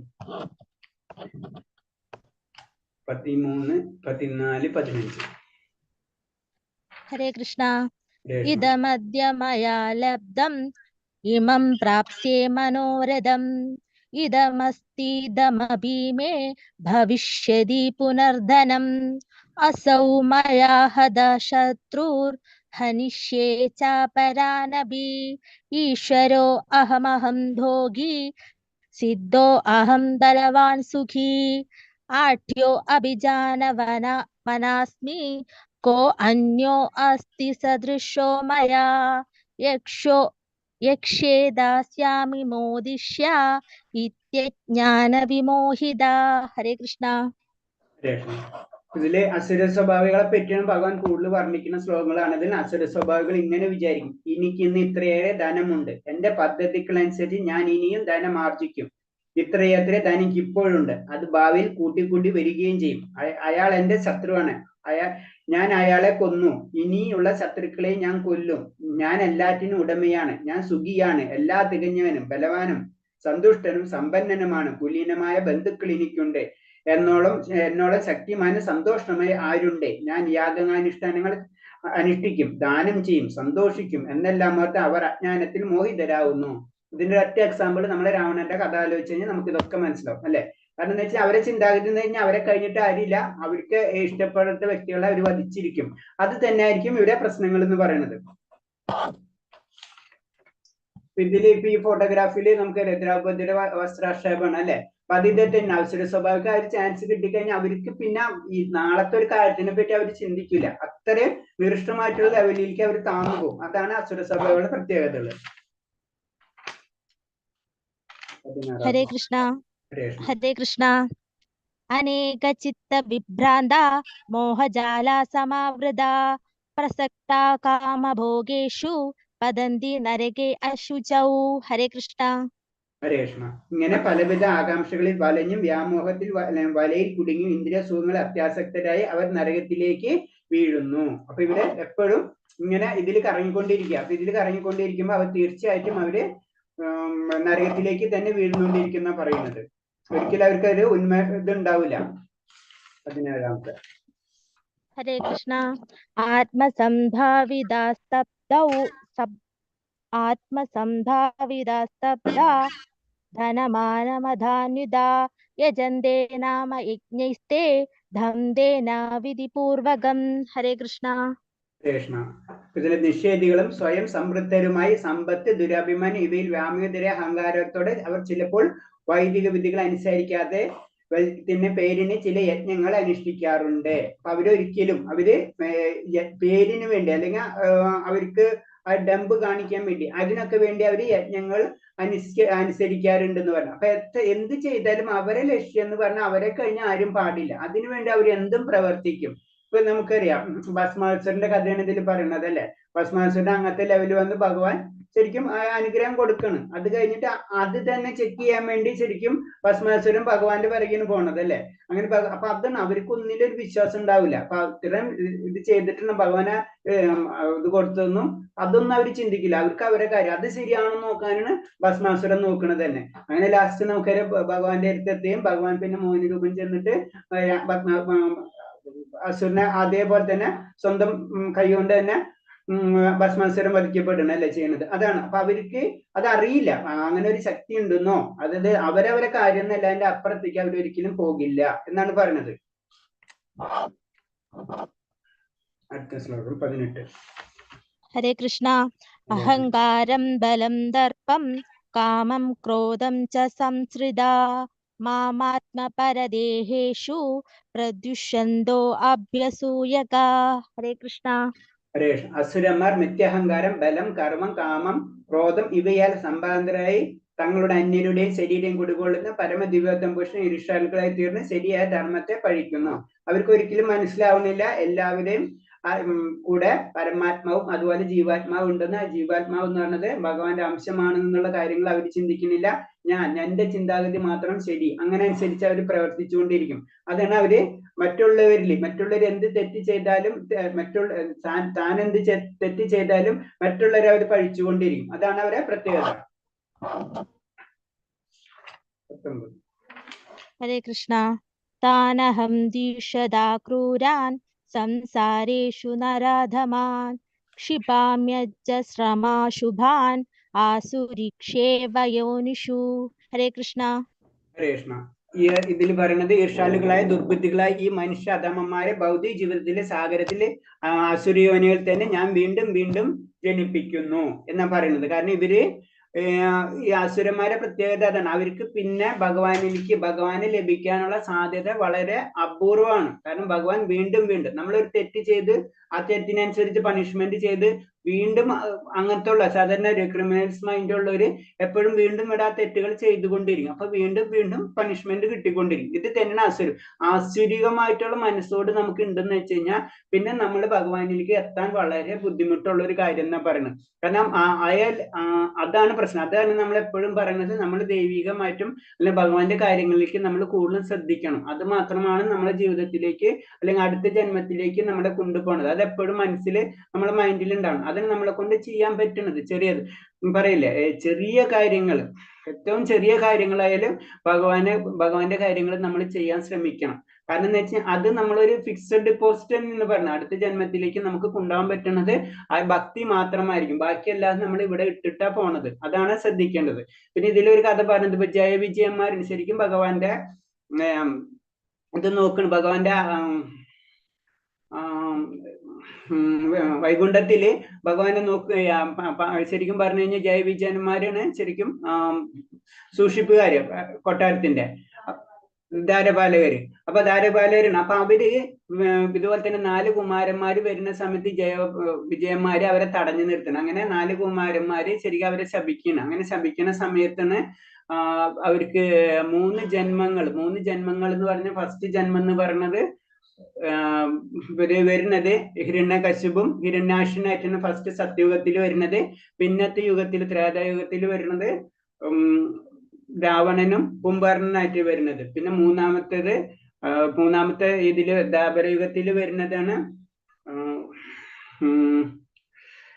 ദ്വാപരയുഗത്തില് മൂന്നാമത്തേല് ഞാൻ പേര് വിട്ടുപോയി, ശിശുപാലനും ദന്തവക്രനും. അങ്ങനെ 2 പേരാണ് മൂന്നാമത്തെ ഇതിൽ വരും. അപ്പൊ 3 ഇത് കഴിഞ്ഞിട്ടാണ് വീണ്ടും അവർക്കൊരു ജന്മം കിട്ടുന്നത്. അതിന് ആസുര്യ ഗുണത്തിലേക്ക് വീണ് കഴിഞ്ഞു കഴിഞ്ഞാൽ പിന്നെ വളരെ ബുദ്ധിമുട്ടാണ് ഭഗവാന്റെ അടുത്തേക്ക് വരുന്നത്. അതാണ് നമ്മൾ മനസ്സിലാക്കേണ്ടത്. ആസുര്യമായിട്ട് ഗുണത്തിൽ ആർക്കെങ്കിലും വന്നു കഴിഞ്ഞാൽ പിന്നെ പല ജന്മങ്ങളായിട്ട് എടുക്കേണ്ടി വരും. ഇവർക്ക് എന്താണ്, ഇവര് ഭഗവാന്റെ ഇതായിട്ടടക്കം ഭഗവാന്റെ ധാരപാലകരായിട്ടടക്കം അവർക്ക് ചെയ്ത ചെറിയൊരു മിസ്റ്റേക്ക്. കാരണം ജ്ഞാനികളാണ് ഈ 4 കുമാരന്മാരെന്ന് പറഞ്ഞ ബ്രഹ്മാവിന്റെ പുത്രന്മാര് തന്നെയാണ്. അവർ ജ്ഞാനികളാണ്. അപ്പൊ അവരെ മനസ്സിലാക്കാൻ കഴിവില്ല എന്ന് പറയുമ്പോൾ ഭഗവാന്റെ ആ ധാരപാലകർക്ക് അവർക്ക് മനസ്സിലാവും. ആസുര ഗുണം അവർക്ക് അങ്ങനെ വന്നത് കാരണം കൊണ്ടാണ്. അത് കാരണം കൊണ്ട് അവർക്ക് 3 യുഗങ്ങൾ തന്നെ, അതായത് സത്യയുഗവും ത്രേതായുഗവും ദ്വാപരയുഗം കഴിഞ്ഞിട്ടാണ് വീണ്ടും അവിടേക്ക് എത്തണം. അത്രയും ബുദ്ധിമുട്ടാണെന്നാണ് നമ്മൾ മനസ്സിലാക്കേണ്ടത്. അത്രയും ടഫാണ് ആസുര്യമായിട്ടുള്ള ഗുണങ്ങളിലേക്ക് പോയി കഴിഞ്ഞാൽ നമുക്ക് പറ്റണം. അതാണ് അതിന്റെ ആ കഥയുടെ സാരാംശം. അതാണ് ഈർഷാലുകളും ദുർമുതിലും ഈ മനുഷ്യാധാമന്മാരെ ഭൗതിക ജീവിതത്തിൽ സാഗരത്തിൽ ആസുര്യോനികൾ തന്നെ ഞാൻ വീണ്ടും വീണ്ടും ജനിപ്പിക്കുക എന്ന് പറഞ്ഞു. അതായത് നമുക്ക് അങ്ങനത്തെ ഒരു ഇത് വന്നു കഴിഞ്ഞു കഴിഞ്ഞാൽ വളരെ ബുദ്ധിമുട്ടാണ്. നമ്മൾ ചില വ്യക്തികൾ കാണാം, കുറച്ച് കാര്യങ്ങളൊക്കെ സെറ്റ് ആയി കഴിഞ്ഞാൽ പിന്നെ ഒരിക്കലും ഭഗവാന്റെ കാര്യം അക്സെപ്റ്റ് ചെയ്യില്ല. അങ്ങനത്തെ ഒരു മെന്റാലിറ്റി സാധാരണ പല വ്യക്തികളിൽ നമുക്ക് കാണാൻ കഴിയും അല്ലെ.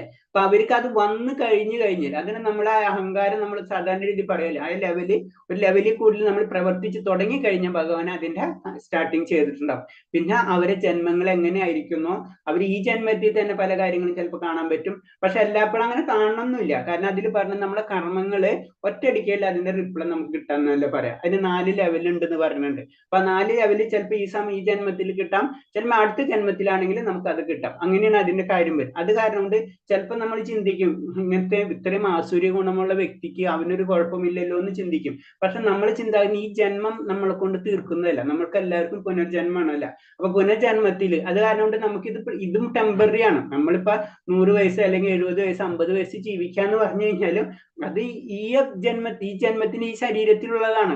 ഈ ആത്മാവും കൊണ്ടാണ് നമ്മൾ അടുത്ത ജന്മത്തിലേക്ക് പോണത്. അതല്ലേ പറഞ്ഞത്, നമ്മൾ സാധാരണ ഡ്രസ്സ് മാറുന്ന അത്രേ ഉള്ളൂ. അപ്പൊ നമ്മൾ കണ്ടിന്യൂഷൻ പോയിക്കൊണ്ടിരിക്കുന്നു. അതിന് ഈ ജന്മത്തിലെ കർമ്മബലങ്ങളും അടുത്ത ജന്മത്തിലെ കർമ്മബലങ്ങളും ഒക്കെ അതിന് ബന്ധമുണ്ട്. നമ്മളിങ്ങനെ പോയിക്കൊണ്ടിരിക്കുന്നു. അപ്പൊ ഇവിടെ ചില പ്രശ്നങ്ങൾ ചെയ്ത് പിന്നെ കുറെ നേരം കഴിഞ്ഞിട്ടായിരിക്കും അതിന്റെ ആക്ഷൻ കിട്ടാൻ പോണത്. അത് ചിലപ്പോൾ ഈ ജന്മല്ലേ 10 ജന്മമായിട്ട് കാണും. നമ്മൾ ഭൗതികമായിട്ട് നോക്കുമ്പോൾ ഈ ജന്മം മാത്രമേ നമുക്ക് മനസ്സിലാവുന്നുള്ളൂ. പക്ഷെ ആത്മാവ് എന്ന് പറഞ്ഞാൽ എത്ര ജന്മങ്ങൾ കഴിഞ്ഞിട്ടായിരിക്കും വന്നിട്ടുണ്ടാവുക. അപ്പൊ ചില വ്യക്തികൾക്ക് വളരെയധികം പ്രശ്നങ്ങൾ ചിലപ്പോൾ ഇനീഷ്യൽ സ്റ്റേജിൽ തന്നെ കാണാം നമുക്ക് ചിലർക്ക്. അതിന്റെ അർത്ഥം എന്ന് വെച്ചാൽ അവരെ കർമ്മങ്ങൾ കുറെ ജന്മങ്ങൾ കൊണ്ട് കൊണ്ടുവന്നിട്ടുള്ളതാണ്. അപ്പൊ ഈ ജന്മത്തിൽ അവർക്ക് ആ പ്രശ്നങ്ങൾ ഉണ്ടാവും. അത് ചില വ്യക്തികൾക്ക് നേരെ തിരിച്ചായിരിക്കും. അവര് നല്ല കുടുംബങ്ങളിൽ നല്ല രീതിയിൽ വിദ്യാഭ്യാസം എല്ലാം കിട്ടുന്നതായിരിക്കും അവര്. അപ്പൊ പക്ഷെ അവരുടെ ഗുണം ചിലപ്പോൾ ആസുര്യമായിട്ട് ചില ഗുണങ്ങൾ കാണാം. അപ്പൊ അതിന്റെ ഫലം ചിലപ്പോൾ അടുത്ത ജന്മത്തിലായിരിക്കും കിട്ടാം. ഇത് ഇങ്ങനെ കറങ്ങിക്കൊണ്ടിരിക്കും. നമ്മൾ ചിന്തിക്കരുത് ഈ ജന്മത്തിൽ തന്നെ അവൻ അനുഭവിക്കും, അല്ലെങ്കിൽ ഈ ജന്മത്തിൽ തന്നെ എനിക്ക് ഞാൻ ചെയ്ത സുഹൃത കർമ്മങ്ങൾ എനിക്ക് കിട്ടും. അങ്ങനെ ഒരിക്കലും കിട്ടൂല. നമ്മളെ ജന്മം കണ്ടിന്യൂഷൻ ആണ്. അതിന് നമ്മൾ ഇതിന് മനസ്സിലാക്കേണ്ടത്, ഈ കഥയിൽ നിന്ന് നമ്മൾ മനസ്സിലാക്കേണ്ടതാണ്. കാരണം ആ തെറ്റ് അനുഭവിക്കാൻ വേണ്ടി 3 യുഗങ്ങൾ തന്നെയാണ് തീർക്കേണ്ടി വന്നത്.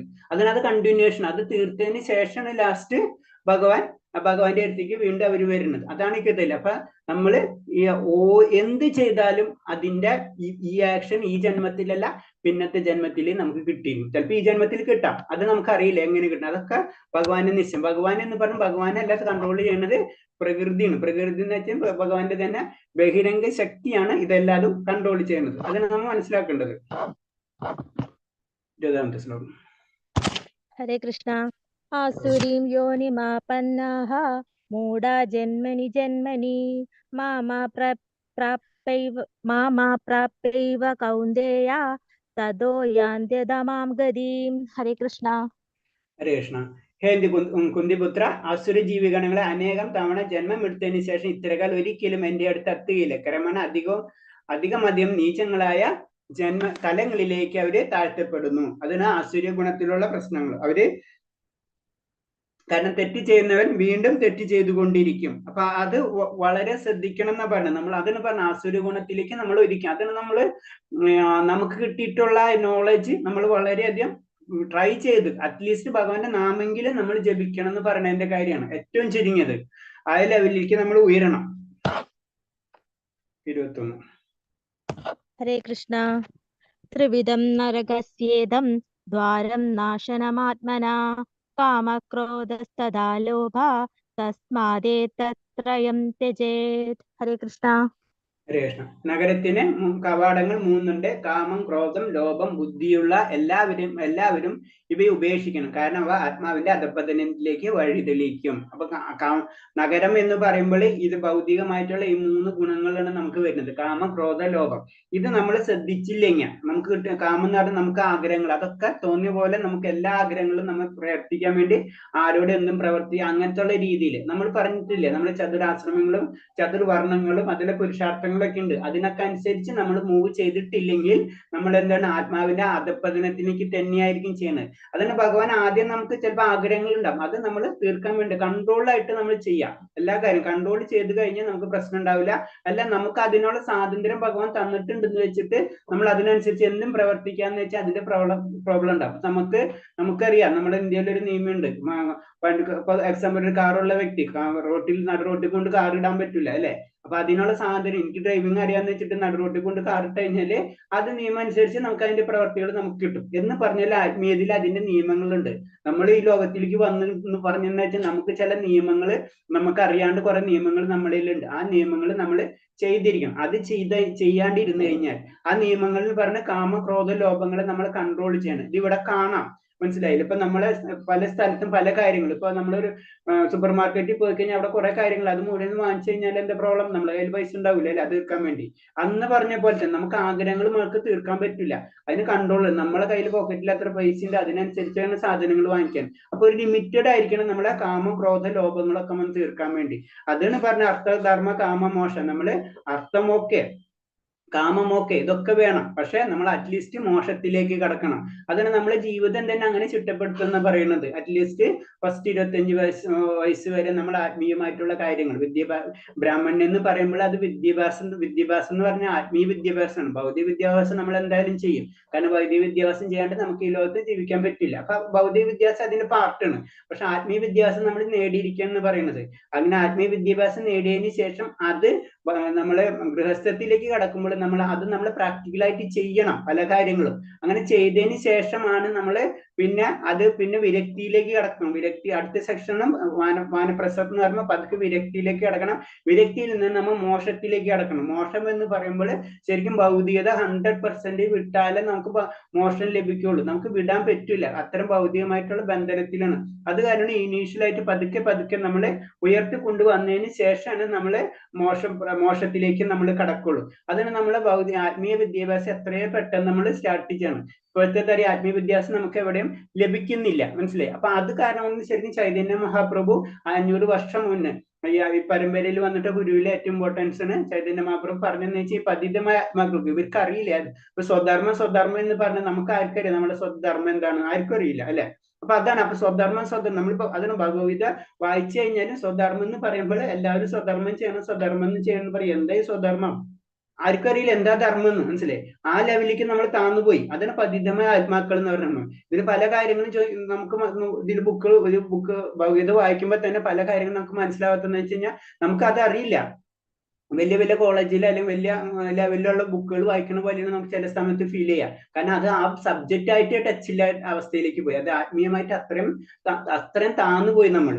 അപ്പൊ അത് കാരണം ചൈതന്യ മഹാപ്രഭു പറഞ്ഞത് അറ്റ്ലീസ്റ്റ് ഇങ്ങനെ പതിതമായ ആത്മാക്കളെ ഞാൻ എങ്ങനെ മുന്നിലേക്ക് കൊണ്ടുവരാം. അപ്പൊ അതിന് ആ മഹാമന്ത്രം ചെയ്യും. ഇത്രയെങ്കിലും നാമങ്ങൾ ജപിച്ചിട്ട് വേണം നമ്മൾ മുകളിലേക്ക് കൊണ്ടുവരാം, അല്ലാണ്ട് നമുക്ക് ഒരിക്കലും കഴിയില്ല. കാരണം ഇത് ഈ ലെവല് സത്യം ആദ്യത്തിൽ പറയുമ്പോൾ ബ്രാഹ്മണ്യം, ക്ഷത്രിയം, വൈശ്യർ, ശൂദ്രർ ഈ ലെവൽ ഉണ്ടായിരുന്നു. അപ്പൊ അവർക്ക് അവരുടേതായ ഡ്യൂട്ടീസ് ഉണ്ടായിരുന്നു. അതാണ് സ്വധർമ്മം. ഇപ്പോഴത്തെ അങ്ങനത്തെ കാര്യങ്ങളൊന്നുമില്ല. അപ്പൊ നമ്മുടെ സ്വധർമ്മം എന്താണ്? നമുക്കറിയില്ല നമ്മുടെ സ്വധർമ്മം എന്താണ്. അപ്പൊ നമ്മൾ ചെയ്യുന്നത് പറയുന്നത് അതാണ് കലിയുഗത്തിൽ വരുമ്പോ നമ്മളെ സ്വധർമ്മം എന്ന് പറയുന്നത്, കലിയുഗ ധർമ്മം എന്ന് പറയുന്നത് നാമജപാണ്. ഓരോ യുഗത്തിനും ഓരോ ധർമ്മങ്ങളുണ്ട്. സത്യയോഗത്തിലാണെങ്കിൽ നമുക്കറിയാം മെഡിറ്റേഷൻ, ധ്യാനയോഗമാണ് പറഞ്ഞത്. അടുത്ത് വരുമ്പോൾ യജ്ഞങ്ങളാണ് ത്രേതായുഗത്തിൽ വരുന്നത്. പിന്നത്തേൽ വരുമ്പോഴാണ്, മൂന്നാമത്തേൽ വരുമ്പോഴാണ് ദ്വാപരയുഗത്തിലാണ് വിഗ്രഹാരാധന. ഇതിൽ വരുമ്പോൾ ശരിക്കും നാമജപം മാത്രമാണ് കലിയുഗത്തിൽ വരുന്നത്. അതാണ് അത്രയും പ്യൂറായിട്ട് കിട്ടുന്നത്. ബാക്കിയൊന്നും അത്രയും പ്യൂറായിട്ട് കിട്ടൂല. നമുക്കറിയാം നമ്മളൊരു പൂജ ചെയ്യുമ്പോൾ തന്നെ നല്ലൊരു ബ്രാഹ്മണനാണോ നമുക്കറിയില്ല, മന്ത്രങ്ങൾ ശരിക്കും പറയുന്നുണ്ടോ എന്നറിയില്ല. അതുപോലെ തന്നെ ദ്രവ്യങ്ങൾ, അതിന് ഉപയോഗിക്കുന്ന ദ്രവ്യങ്ങൾ ശരിയാണോന്ന് അറിയില്ല. ഒക്കെ മായം ചേർന്നിട്ടുള്ള ദ്രവ്യങ്ങളായിരിക്കും. അപ്പൊ അതിനൊന്നിനും പെർഫെക്ഷൻ നമുക്ക് കിട്ടില്ല. അപ്പൊ നാമജപം തന്നെയാണ് നമ്മൾക്ക് അതിൽ ചെയ്യേണ്ടത്. ഇതിങ്ങനെ നാമം ജപിക്കുമ്പോഴാണ് നമുക്ക് ഈ കാമക്രോധ ലോഭങ്ങളിൽ നിന്ന് പതുക്കെ നമ്മൾ മുന്നേറാൻ കഴിയുള്ളൂ. അല്ലാണ്ട് നമുക്ക് ഒരു സെക്കൻഡ് കൊണ്ട് കാമക്രോധമൊക്കെ നമുക്ക് കൺട്രോൾ ചെയ്യാൻ പറ്റില്ല. നമുക്കിത് വായിക്കുമ്പോൾ ഒക്കെ ശരിയാണ്, വളരെ ഇതായിട്ട് തോന്നും. നഗരത്തിന് 3 കവാടങ്ങളുണ്ട്, കാമക്രോധ ലോഭമൊക്കെ ഉണ്ടെന്ന് പറയും. ഇത് ഉപേക്ഷിക്കുക എന്ന് പറയും. അതെങ്ങനെ ഉപേക്ഷിക്കാൻ പറ്റും നമ്മൾ? കാരണം നമ്മൾ ഭൗതിക ലോകത്തിലാണ് ജീവിക്കുന്നത്. നമുക്ക് ഇതിനെപ്പറ്റി ഒന്നും അറിയാത്തപ്പോ ഒരവസ്ഥയിലാണ്. അപ്പൊ ഇത് ഉപേക്ഷിക്കാന്നൊക്കെ നമുക്ക് ചിന്തിക്കാൻ പറ്റാത്ത അവസ്ഥയാണ്.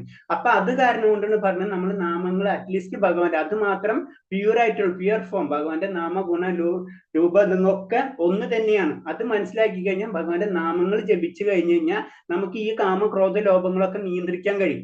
അല്ലാണ്ട് നമുക്ക് നിയന്ത്രിക്കാൻ കഴിയില്ല. കാരണം അത്രയും ടഫാണ് ഈ ലോകം എന്ന് പറയുന്നത്, പ്രത്യേകിച്ച് കലിയുഗത്തിൽ. അതാണ് നമ്മൾ ഇങ്ങനത്തെ കാര്യം മനസ്സിലാണ്ട്. നമ്മൾ സ്വധർമ്മം എന്ന് പറയുമ്പോൾ നമുക്കത് കൺഫ്യൂസ് ആയിപ്പോയി. എന്താ സ്വധർമ്മം? കാരണം ഈ ലോകത്ത് നമുക്ക് നമ്മളെ സംബന്ധിച്ച് ഒരു സ്വധർമ്മം നമ്മൾ കാണുന്നില്ല അല്ലെ. അതാണ് ശ്രദ്ധിക്കേണ്ടത്. അപ്പൊ നമ്മളെ സ്വധർമ്മം എന്ന് പറഞ്ഞ് ഇപ്പോഴത്തെ രീതിയിൽ നമ്മളെ സ്വധർമ്മം എന്ന് പറഞ്ഞു കഴിഞ്ഞാൽ വളരെ സിമ്പിൾ ആയിട്ട് പറഞ്ഞ് ഭഗവാന്റെ നാമം ജപിക്കാന്ന് മാത്രമേ ഉള്ളൂ.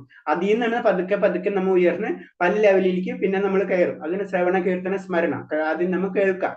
എപ്പോഴും ഭഗവത് നമ്മൾ കേൾക്കാൻ, ഭഗവത എന്നല്ല എല്ലാ ആത്മീയ ബുക്കുകൾ വായിക്കുക, കേൾക്കുക, കീർത്തനങ്ങൾ ചെയ്യുക. അപ്പൊ എന്താണ് ഭഗവാനോടുള്ള ഒരു പ്രേമം നമുക്ക് പതുക്കെ പതുക്കെ, പ്രേമല്ല ഭാവമാണ് ആദ്യം സ്റ്റാർട്ട് ആവുന്നത്, മനസ്സിലായി? ആ ഭാവം നമുക്ക് പതുക്കെ സ്റ്റാർട്ട് ചെയ്യാൻ പറ്റും. അവിടെ നിന്നാണ് പിന്നെ പ്രേമത്തിലേക്ക് നമുക്ക് കിടക്കുന്നത്. നമ്മൾ പറയില്ല, ഒരു കരാട്ടെ ക്ലാസ്സിൽ പോകുമ്പോൾ അതിനെ ആദ്യം ഫിസിക്കലായിട്ട് കുറച്ച് കാര്യങ്ങൾ ചെയ്തതിന് ശേഷമാണ് പിന്നെ വൈറ്റ് ബെൽറ്റ്, ഗ്രീൻ ബെൽറ്റ് എന്നും പറഞ്ഞ് ബ്ലാക്ക് ബെൽറ്റ് വരെ നമുക്ക് ഉയരാൻ പറ്റുന്നത്. ഇപ്പൊ ഫസ്റ്റ് ഇനീഷ്യലായിട്ട് കുറെ സ്റ്റെപ്പുകളുണ്ട്. അതിലെ ഏറ്റവും ഫസ്റ്റ് ഇനീഷ്യൽ സ്റ്റെപ്പാണ് നമ്മൾ നാമജപം എന്ന് പറഞ്ഞത്. നാമം ജപിക്കാതെ, ഭഗവാന്റെ നാമം ജപിക്കാണ്ട് നമുക്ക് മുക്തിയോ അല്ലെങ്കിൽ കാമക്രോധ ലോഭങ്ങളൊന്നും നമുക്ക് നിയന്ത്രിക്കാൻ കഴിയില്ല. കാരണം അത്രയും നമുക്ക് ശക്തിയില്ല. അതിന് പറഞ്ഞ നമുക്ക് മെഡിറ്റേഷൻ ഇപ്പൊ എല്ലാവരും ചെയ്യുന്നതാണ്, യോഗാഭ്യാസത്തിനൊക്കെ എല്ലാവരും പോണത് കാണാം. പക്ഷെ യോഗ പഠിക്കാൻ പോകും, കുറച്ച് നാൾ പോകും, കുറച്ച് കഴിഞ്ഞിട്ട് ചിലപ്പോൾ ഒരു മെഡിറ്റേഷൻ ഇരിക്കാൻ പറയും, നമ്മളെല്ലാവരും ഇരുന്ന് ഉറങ്ങും. അതാണ് ഇപ്പൊ നടക്കണം. കാരണം നമുക്ക് കാരണം കലിയുഗത്തിൽ അത് പ്രാക്ടിക്കലല്ല. അങ്ങനെ ചെയ്യാവുന്നവരുണ്ട് കേട്ടോ, അങ്ങനെ വളരെ അപൂർവം സംഭവിക്കും. അത് ഇല്ലാന്ന് ഒരിക്കലും പോകാൻ പറയണില്ല. അതിലേക്ക് കൂടെ നമുക്ക് ആത്മസാക്ഷാത്കാരം നേടാം. പക്ഷെ 99 അല്ല 100% വ്യക്തികൾക്ക് അത് സാധിക്കില്ല. കലിയുഗത്തില് അങ്ങനെ ആ ലെവലിലേക്ക് വരാനുള്ള സാധ്യത വിരലിൽ എണ്ണാം, അത്രയും കുറവാണ്. അപ്പൊ അവിടെ നമുക്ക് ചെയ്യാൻ പറ്റുന്നത് ഭഗവാന്റെ നാമം വിളിക്കും, ഭഗവാനെ വിളിക്കണം നമ്മള്, ഞാൻ എന്താ ചെയ്യേണ്ടതെന്നുള്ള രീതിയിൽ.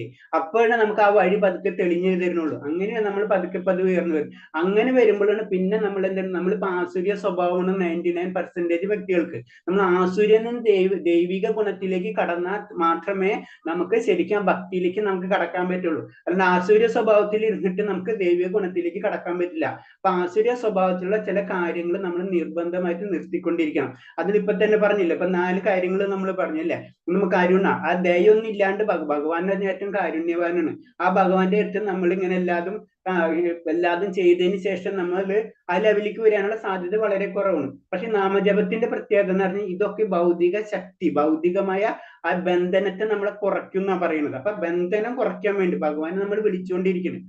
നമ്മളിപ്പോ ചില കാര്യങ്ങൾ നമുക്ക് അറിയാണ്ട് വരുമ്പോൾ നമ്മൾ അതിന് മുകളിലുള്ള എക്സ്പെർട്ടിനെ നമ്മൾ വിളിച്ചിട്ട് നമ്മൾ ചോദിച്ചത് എന്താ ചെയ്യേണ്ടതെന്നില്ല, അവരെ ഫോൺ ചെയ്ത് വിളിക്കുക എന്ന് പറഞ്ഞാൽ അപ്പൊ അവർ പറയും ഇങ്ങനെ ചെയ്യുക, അതിനനുസരിച്ച് നമ്മൾ ചെയ്യും, ആ പ്രോബ്ലം നമ്മൾ സോൾവ് ആവും. ഇതേപോലെ തന്നെ നമ്മൾ ഭൗതിക ലോകത്തിൽ നിൽക്കുമ്പോൾ നമുക്കറിയില്ല എന്താ ചെയ്യേണ്ടത്. അപ്പൊ ഭഗവാനെ വിളിക്കണം. അപ്പൊ ഭഗവാൻ അതീന്ദ്ര ശക്തിയാണല്ലേ, നമ്മളെ ലെവലല്ല ഭഗവാന്റെ ശക്തി. അതീന്ദ്ര ശക്തിയിൽ നമ്മൾ ഭഗവാനെ വിളിക്കുമ്പോൾ നമ്മളെ പ്രോബ്ലംസ് ഭഗവാൻ അറിയാം. അതാണ് ഭഗവാൻ നമ്മളെ ഹൃദയത്തിന്റെ ഉള്ളിൽ എപ്പോഴും ജീവാത്മാവും പരമാത്മാവും ഉണ്ടെന്ന് പറഞ്ഞത്. പരമാത്മാവിനെ വിളിച്ചാലേ പരമാത്മാവ് കണക്ട് ആവണുള്ളൂ. അപ്പോഴാണ് അല്ലെങ്കിൽ നമുക്ക് സ്വാതന്ത്ര്യം ഉണ്ട്, ഭഗവാൻ ഫുള്ള് സ്വാതന്ത്ര്യം നമുക്ക് തന്നിട്ടുണ്ട്.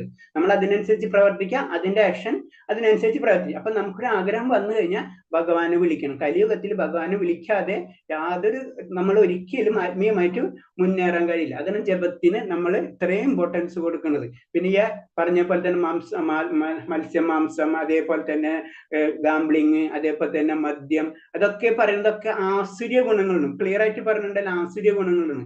ഈ ആസുര്യ ഗുണത്തിലുള്ള വ്യക്തികൾക്ക് ഒരിക്കലും ഭഗവാനെ ലഭിക്കില്ല.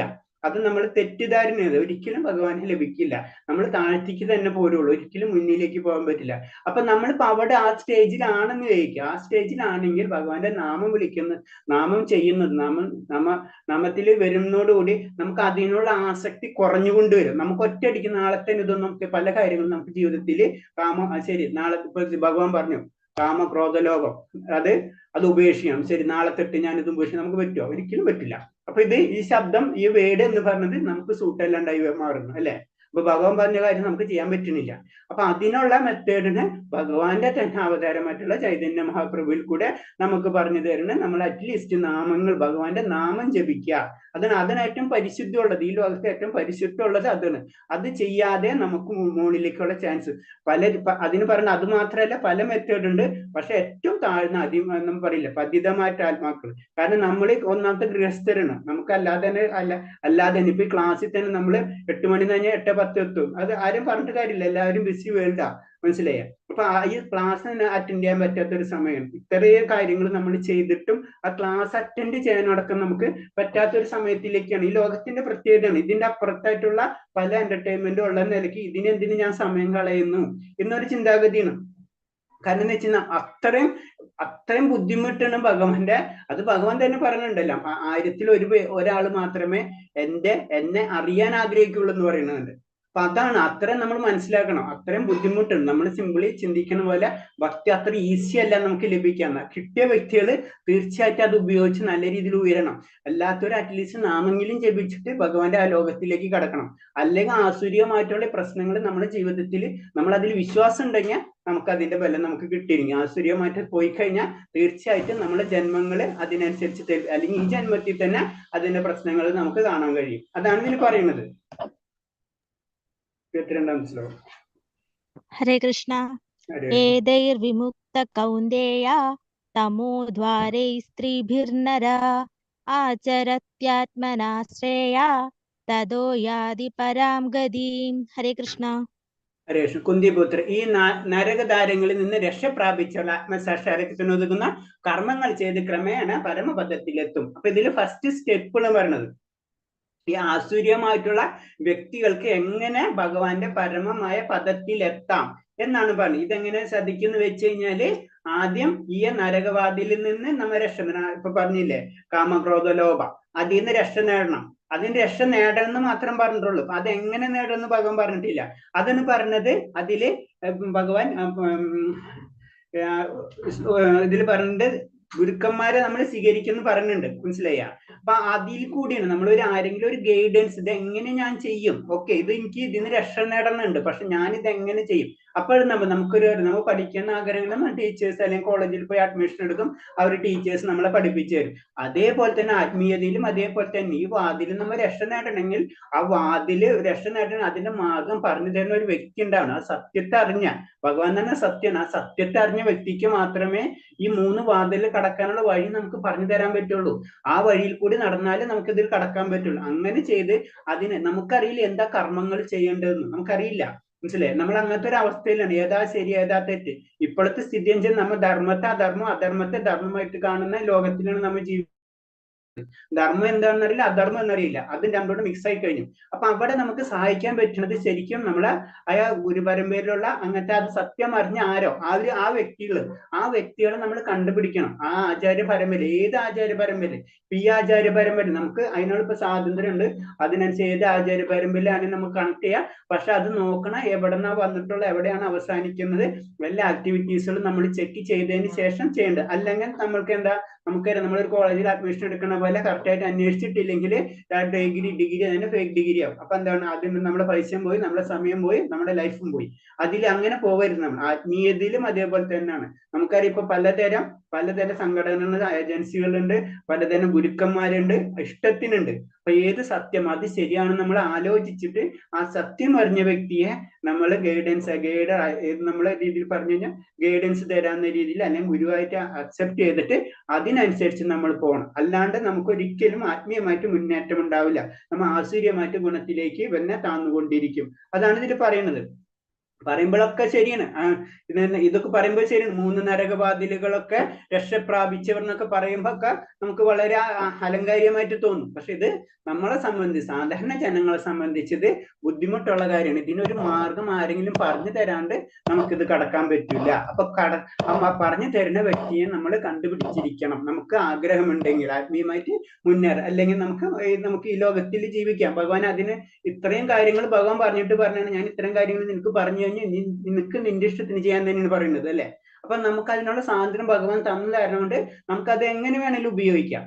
അപ്പൊ അത് നമ്മൾ ശ്രദ്ധിക്കണം. നമ്മൾ ആത്മീയമായിട്ട് മുന്നേറണമെങ്കിൽ ഒരു ഗുരുവിനെ അല്ലെങ്കിൽ ഒരു ഗുരുവിന്റെ ഗൈഡൻസ് കൂടെ മാത്രമേ നമുക്ക് കഴിയാൻ പറ്റുള്ളൂ. മനുഷ്യൻ കാമം, ക്രോധ, ലോഭം എന്നീ 3 ശത്രുക്കളെ പറ്റി കരുതലോടെ ഇരിക്കണം. അതാണ് ഭൗതിക ലോകത്തിൽ ജീവിക്കുമ്പോ ഇത് നമ്മൾ എപ്പോഴും പ്രശ്നമായിക്കൊണ്ടിരിക്കും. അപ്പൊ അത് നമ്മൾ ശ്രദ്ധിക്കണം. ഇതാണ് നമ്മൾ വഴി തെറ്റിക്കുന്നത്. ഈ കാമം, ക്രോധ, ലോഭമാണ് എപ്പോഴും നമ്മളെ വഴി തെറ്റിച്ചുകൊണ്ടിരിക്കുന്നത്. ഒരാൾ കാമ, ക്രോധ, ലോഭങ്ങളിൽ നിന്ന് എത്ര ഒഴിഞ്ഞു നിൽക്കുന്നുവോ അത്രത്തോളം അയാളുടെ ജീവിതം പരിശുദ്ധമായിരിക്കും. നമ്മൾ ഈ ലോകത്തിൽ തന്നെയും നമുക്കറിയാം വളരെ സിമ്പിൾ ആയിട്ട് ജീവിക്കുന്നവരും വളരെ ബിസി ലൈഫിലായിട്ടും ജീവിക്കുന്നവരും കാണാൻ പറ്റും, അല്ലെ?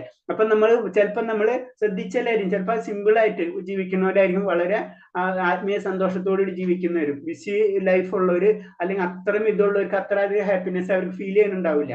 മനസ്സിലായി? അപ്പൊ അതിന് പറഞ്ഞു അതൊക്കെ എന്താണ്, ഈ കാമക്രോധ ലോഭങ്ങളിൽ നിന്ന് എത്രത്തോളം ഒഴിഞ്ഞു നിൽക്കുന്നുവോ അത്രത്തോളം നമ്മൾ പരിശുദ്ധിയായി മാറുന്നെന്ന് പറയുന്നത്. അത് നമുക്ക് അത് എത്രത്തോളം എന്ന് പറയുന്നത് മുഴുവൻ നമുക്ക് ഒഴിയാൻ പറ്റില്ല. കാരണം നമ്മൾ ഭൗതിക ലോകത്തിലാണ്. നമ്മൾ കർമ്മം ചെയ്യാണ്ട് നമുക്ക് ജീവിക്കാൻ പറ്റില്ല. നമ്മുടെ ശരീരം ഈ ഭൗതിക ലോകത്തിന്റെ സൃഷ്ടിയാണ്. അപ്പൊ അത് ഇല്ലാണ്ട് ജീവിക്കാൻ പറ്റില്ല. അതാണ് നമ്മൾ യോഗയിൽ നമ്മൾ പഠിക്കുമ്പോൾ അത് തന്നെയാണല്ലോ പറഞ്ഞത്. അതൊന്നും കഴിക്കാത്ത പട്ടിണി കിടക്കുന്ന ആളും യോഗിയല്ല എന്ന് പറയുന്നത്.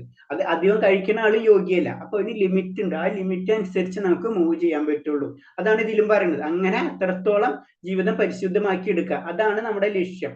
പിന്നെ വൈദിക സാഹിത്യങ്ങൾ പറയുന്ന നിയമബന്ധനങ്ങൾ അയാൾക്ക് അനുസരിക്കാൻ കഴിയും. അപ്പൊ എന്താണ്, അങ്ങനെ വരുമ്പോൾ എന്താ, നമുക്ക് വൈദിക ഗ്രന്ഥങ്ങളിൽ പറഞ്ഞിട്ടുള്ള ആ നിയമങ്ങളൊക്കെ ഇതിൽ അനുസരിക്കാൻ കഴിയും. മനുഷ്യന്റെ ജീവിത നിയന്ത്രണത്തിലുള്ള ഈ പ്രമാണങ്ങളെ സ്വീകരിച്ചുകൊണ്ട് ക്രമേണ ആധ്യാത്മിക ഉന്നതിയിലേക്ക് വരാം. അങ്ങനെ നിയന്ത്രണം ഇല്ലാതെ ഒരിക്കലും നമുക്ക് ആത്മീയമായിട്ടുള്ള ഉന്നതിയിലേക്ക് വരാൻ കഴിയില്ല. അപ്പൊ അതിന്റെ ഫസ്റ്റ് സ്റ്റെപ്പിന് എപ്പോഴും പറഞ്ഞ ശ്രവണ സ്മരണ കീർത്തന എന്ന് പറഞ്ഞത് നമ്മളെ ഫസ്റ്റ് ശ്രവിക്കുക. നമുക്ക് എന്തൊരു കാര്യം കുറെ പ്രാവശ്യം കേൾക്കുമ്പോൾ എന്താ, അതിനുള്ള ആഗ്രഹം നമുക്ക് വന്നു തരും.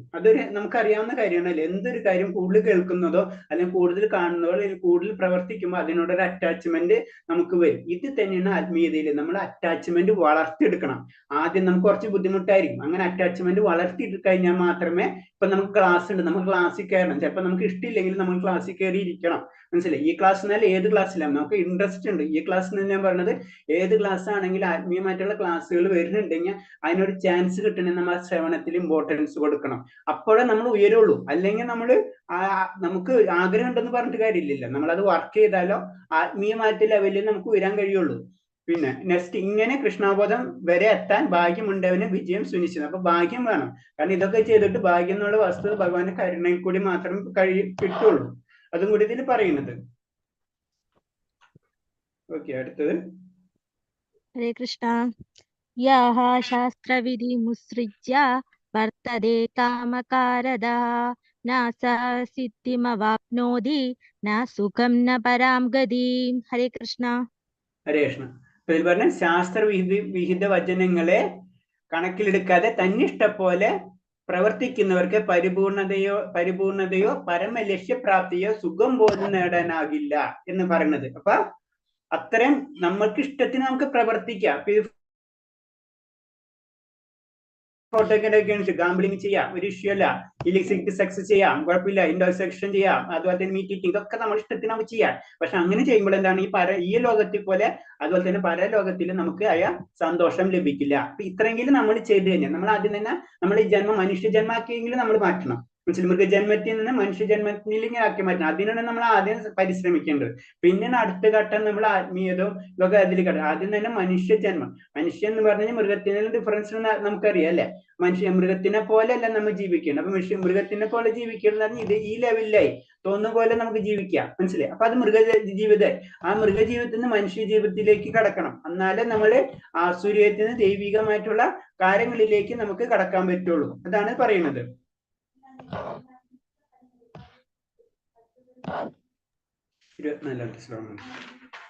ഹരേ കൃഷ്ണ. തസ്മാശ്ചാസ്ത്രം പ്രമാണം തേ കാര്യകാര്യവ്യവസ്ഥിതൗ ജ്ഞാത്വാ ശാസ്ത്രവിധാനോക്തം കർമ്മ കർത്തുമിഹാർഹസി. ഹരേ കൃഷ്ണ. ഹരേ കൃഷ്ണ. എന്ത് ചെയ്യണം, എന്ത് ചെയ്യാൻ പാടില്ല എന്ന് ധർമ്മശാസ്ത്രങ്ങളെ അടിസ്ഥാനത്തിൽ ഒരാൾ മനസ്സിലാക്കണം. ഈ നിബന്ധനകൾ പഠിച്ചറിഞ്ഞ ശേഷം മാത്രമേ പ്രവർത്തിക്കൂ. തന്മൂലം ക്രമേണ ഉന്നതി പ്രാപിക്കും എന്നാ പറയുന്നത്. അപ്പൊ നമ്മൾ ചെയ്യേണ്ടതെന്ന് പറഞ്ഞു കഴിഞ്ഞാൽ അതാണ് പറഞ്ഞപ്പോ ഗുരുവിന്റെ ഫോട്ടോ, പ്രഭുപാദ സ്വാമിയുടെ ഫോട്ടോ കാണിച്ചിട്ടുള്ളത്. കാരണം എന്താ വെച്ചാൽ ഗുരുവിനെ നമ്മൾ അക്സെപ്റ്റ് ചെയ്യുക. ആ ഗുരുവിനോട് ചോദിച്ച് നമ്മൾ എന്താ ചെയ്യേണ്ടത് അതിനനുസരിച്ച് നമ്മൾ പ്രവർത്തിക്കുക. എന്നാലേ നമ്മൾ ഉന്നതി പ്രാപിക്കുള്ളൂ. അല്ലെങ്കിൽ നമ്മൾ ഒരിക്കലും ഉന്നതി പ്രാപിക്കില്ല.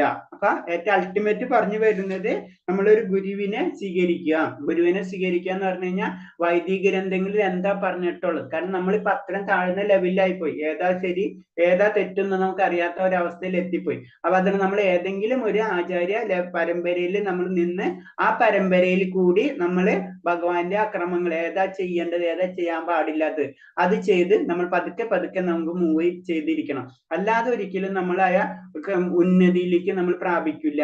ആദ്യം നമ്മൾ മനുഷ്യജന്മത്തിന്റെ ലെവലിങ്ങിൽ അല്ലെ, മനുഷ്യർക്ക് മാത്രമേ ഭഗവാനെ പറ്റി അറിയാനുള്ള കഴിവുള്ളൂ. ബാക്കിയുള്ള ജീവജാലകൾക്ക് അതിനുള്ള കഴിവില്ല. അപ്പൊ അറ്റ്ലീസ്റ്റ് നമ്മൾ ഭഗവാനെ അറിയാനുള്ള കഴിവെങ്കിലും നമ്മൾ വളർത്തിയെടുക്കാം. അന്ന് കഴിഞ്ഞാലേ നമുക്കത് പറ്റുള്ളൂ. കാരണം എന്ന് വെച്ച് കഴിഞ്ഞാൽ നമ്മൾ ഇന്ദ്രിയങ്ങൾക്കുള്ള പ്രശ്നങ്ങൾ എന്ന് പറഞ്ഞു കഴിഞ്ഞാൽ സാധാരണ പറഞ്ഞത് നമുക്ക് എപ്പോഴും തെറ്റ് വരുത്താനുള്ള സാധ്യതയുണ്ട്, അതുപോലെ വഞ്ചിക്കാനുള്ള പ്രവണതയുണ്ട്.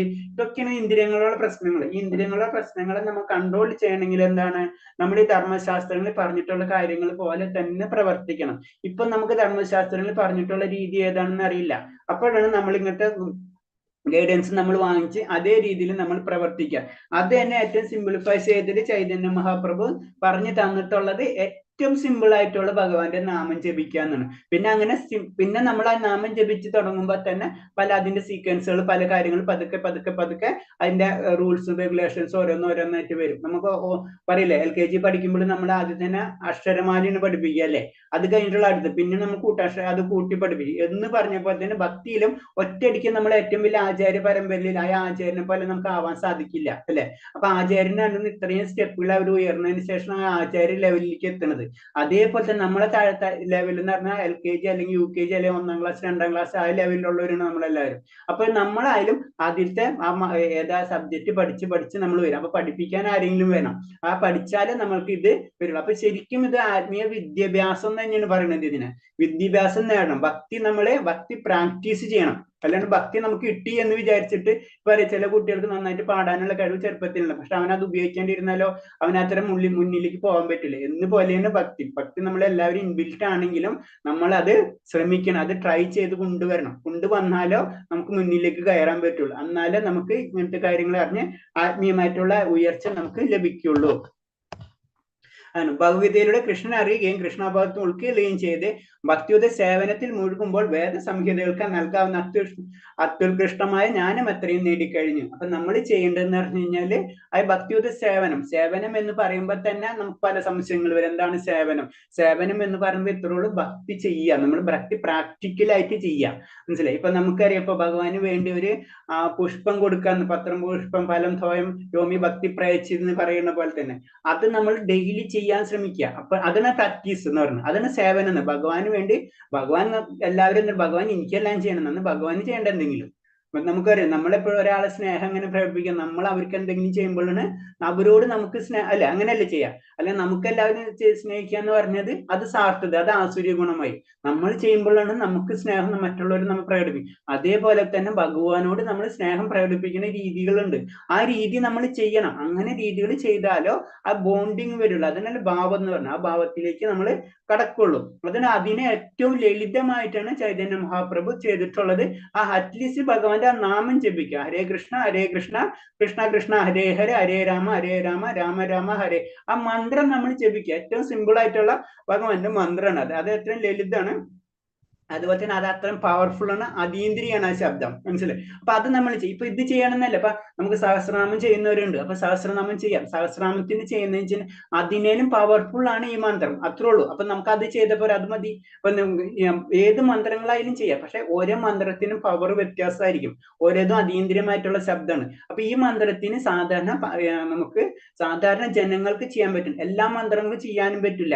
അതിന് വേദമന്ത്രങ്ങളുണ്ട്, വേദമന്ത്രങ്ങൾ എടുത്തിട്ട് നമുക്ക് നേരിട്ട് കേൾക്കാനൊക്കെ രസമായിരിക്കും, പക്ഷെ ആ വേദമന്ത്രങ്ങൾ കറക്റ്റ് ഉച്ചാരണശേഷിയും അതേപോലെ തന്നെ സാധനങ്ങളും കാര്യങ്ങളും ഇല്ലാതെ നമ്മൾ ചെയ്യാൻ പാടില്ല, അത് മനസ്സിലായി. അതേപോലെ പക്ഷെ ഈ മന്ത്രം എന്ന് പറഞ്ഞു കഴിഞ്ഞാൽ സാധാരണ എല്ലാവർക്കും ചെയ്യാവുന്ന രീതിയിലുള്ള മന്ത്രമാണ്. അതാണ് ഈ മഹാമന്ത്രത്തിന്റെ പ്രത്യേകത. അതിൽ ശരിക്കും ഭഗവാന്റെ ശക്തി, അതീന്ദ്രിയ ശക്തി അതിലുണ്ട്. അതാണ് ശരി. ഇപ്പൊ ഇതിലെ എല്ലാ മന്ത്രത്തിന്റെ മുന്നിൽ ഓംകാരം, ഓം എന്ന് പറഞ്ഞിട്ടുണ്ട്, ഓം നമ ശിവായ അങ്ങനെ പറഞ്ഞു, ഓം നാരായണ അങ്ങനെ എല്ലാ മന്ത്രത്തിന്റെ മുന്നിൽ ഓം ഉണ്ട്. ഈ മന്ത്രത്തിന്റെ മുന്നിൽ ഓം ഇല്ല. എന്താണ് ഇല്ലാത്ത? ഈ മന്ത്രത്തിൽ ഓം ആൾറെഡി ഇൻക്ലൂഡഡ് ആണ്. അതാണ് അതിന്റെ പ്രത്യേകത. അപ്പൊ അത്രയും പവർഫുൾ ആണ്, ഓം അടക്കം ഇതിലും ചെയ്തിട്ടുണ്ട്. അതാണ് ഇത് പറഞ്ഞത്. ഇത് ഏറ്റവും സിമ്പിൾ കാരണം കൊണ്ട് നമ്മളെ നാമം ജപിക്കണം. അങ്ങനെ നാമം ജപിച്ചാൽ അടുത്ത സ്റ്റെപ്പിലേക്ക് നമുക്ക് കയറാൻ പറ്റും. അത് ഭഗവാൻ തന്നെ നമുക്ക് ചെയ്തു തരും. അതാണ് ചൈതന്യ മഹാപ്രഭുവിന്റെ കഥ പറയുന്നതാണ്. ചൈതന്യ മഹാപ്രഭു ശരിക്കും 24 വയസ്സപ്പോ സന്യാസം സ്വീകരിച്ചതാണ്. കാരണം കുടുംബം തന്നെ അങ്ങനത്തെയാണ്. അപ്പൊ അത് കഴിഞ്ഞിട്ട് എല്ലാതും ആത്മീയമായിട്ട് ഏറ്റവും എല്ലാ ശാസ്ത്രീയ ഗ്രന്ഥങ്ങളും 100% പഠിച്ചു കഴിഞ്ഞ വ്യക്തികൾ, വളരെ 24 വയസ്സിനുള്ളിൽ 16-17 വയസ്സിനുള്ളിൽ എല്ലാ വൈദ്യ ഗ്രന്ഥങ്ങളിലും അവിടെയുള്ള എല്ലാവരെയും ഇപ്പൊ ശങ്കരാചാര്യനെ പോലെ തന്നെ എല്ലാ ഇതിലും തർക്കവൃക്ഷങ്ങളിലൊക്കെ തോൽപ്പിച്ചിട്ടുള്ള വ്യക്തിയാണ്. അങ്ങനെ ഒരു സ്ഥലത്ത് ചെല്ലുമ്പോൾ അവിടുത്തെ പ്രകാശാനന്ദ എന്ന് പറഞ്ഞിട്ടുള്ള വലിയ വലിയ ജ്ഞാനി തന്നെയാണ്. ആ ജ്ഞാനി ചോദിക്കുന്നുണ്ട്, നീ എന്താണ് ഇത്ര അറിവുണ്ടായിട്ടും നീ ഇങ്ങനെ മന്ത്രം ജപിച്ച് ഇങ്ങനെ നടക്കണം എന്താണെന്ന് ചോദിക്കും, ഹരേ കൃഷ്ണ മന്ത്രം. അപ്പൊ ചൈതന്യ മഹാപ്രഭു പറയുന്നുണ്ട്, കാരണം എനിക്ക് എന്റെ ഗുരു എന്നോട് പറഞ്ഞത്, നിനക്കൊരു അറിവില്ലാത്ത കാരണം കൊണ്ട് നീ ഇത് ജപിച്ചാൽ മതി എന്നാ പറഞ്ഞത്. നീ ഇത്രയും ചെയ്താൽ മതി, നിനക്ക് അതിനുള്ള ബോധമില്ല, അത് കാരണം നീ ഇത് ചെയ്താൽ മതി. അതാണ് നമ്മൾ അതിൽ നിന്ന് മനസ്സിലാക്കേണ്ടത്. ആ പോയിന്റ് ചൈതന്യ പ്രഭു പറയണെന്ന് വെച്ച് കഴിഞ്ഞാൽ ഈ ലോകം അതാണ്, മനസ്സിലായോ? അപ്പൊ ഈ ലോകത്തിന് പറ്റിയ മന്ത്രം ഇത് മാത്രമാണ്, ഏറ്റവും ഈസി ആയിട്ട് ചെയ്യാൻ പറ്റുന്ന മന്ത്രം ഇതാണ്. അത് കാരണം കൊണ്ട് ഈ മന്ത്രം ചെയ്യാം. കാരണം മറ്റുള്ള മന്ത്രങ്ങളിൽ ഞാൻ പറഞ്ഞു വേദമന്ത്രങ്ങളൊക്കെ ഉണ്ട്, അതൊക്കെ നമുക്ക് ചെയ്യാം. പക്ഷെ നമ്മൾ അതിൽ ഇത് ഉയർന്നു കഴിഞ്ഞാൽ അത് നമുക്ക് ചെയ്യാം. പക്ഷെ സാധാരണ ഏറ്റവും താഴ്ന്ന ലെവലുള്ളവർക്ക് ഉയരണ്ടേ, അവർക്കൊരു മാർഗം വേണ്ടേ? അപ്പൊ അതിനുള്ള മാർഗമാണ് ഈ ചൈതന്യ മഹാപ്രഭുവിന്റെ മാർഗം. അത് നമുക്ക് ഏത് ഗ്രൂപ്പിൽ വേണമെങ്കിലും ചെന്ന് ചേരാം, അതിനൊരു കുഴപ്പമില്ല. പക്ഷെ അവര് പറഞ്ഞ അതേ സിസ്റ്റത്തിലേക്കൂടെ പോയില്ലെങ്കിൽ നമ്മളവിടെ എത്തൂല.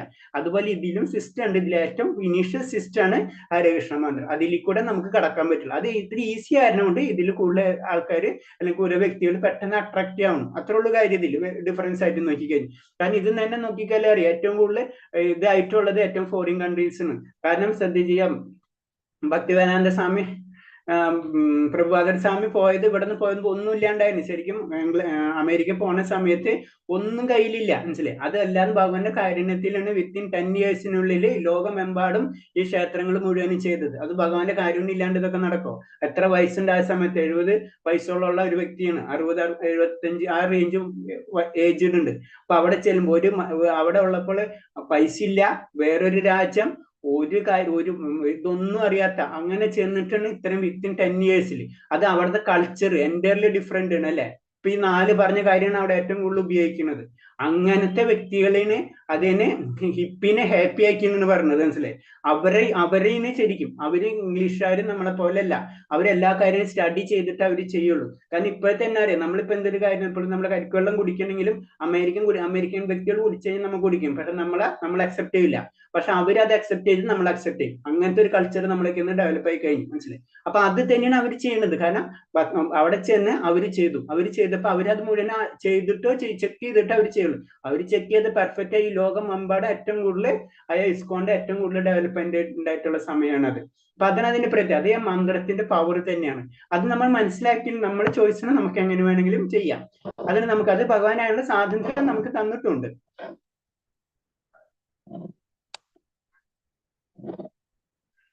ഭക്തി സാധനങ്ങൾ നേരിട്ട് ഏർപ്പെടുന്നവരെ വൈദിക സാഹിത്യങ്ങൾ വേണ്ടുവണ്ണം പഠിച്ചിട്ടുണ്ടെന്ന് പറയാം. അപ്പൊ നമ്മൾ സാധനകൾ ചെയ്യണം, അതിന് ഇതിൽ പറഞ്ഞു. അതിന് ഈ മന്ത്രത്തിന് ഇത്രയും ഇമ്പോർട്ടൻസ് കൊടുക്കണം. പിന്നെ മന്ത്രം ജപിക്കേണ്ട രീതിയിൽ പല കാര്യങ്ങളുണ്ട്, അറ്റ്ലീസ്റ്റ് മന്ത്രങ്ങൾ നമ്മൾ ചെയ്യണം. ഹരേ കൃഷ്ണ.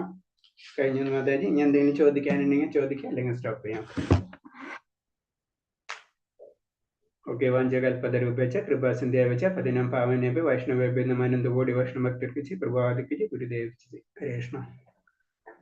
ഹരേ കൃഷ്ണ പ്രഭു. താങ്ക് യു പ്രഭുജി. സ്റ്റോപ്പ് ചെയ്തോട്ടെ ഞാൻ. ഹരേ കൃഷ്ണ. ആരെങ്കിലും എന്തെങ്കിലും ഡൗട്ട് ഉണ്ടോ ചോദിക്കാൻ? ഓക്കെ. ഹരേ കൃഷ്ണ. ശരി, അപ്പൊ പ്രണാമം.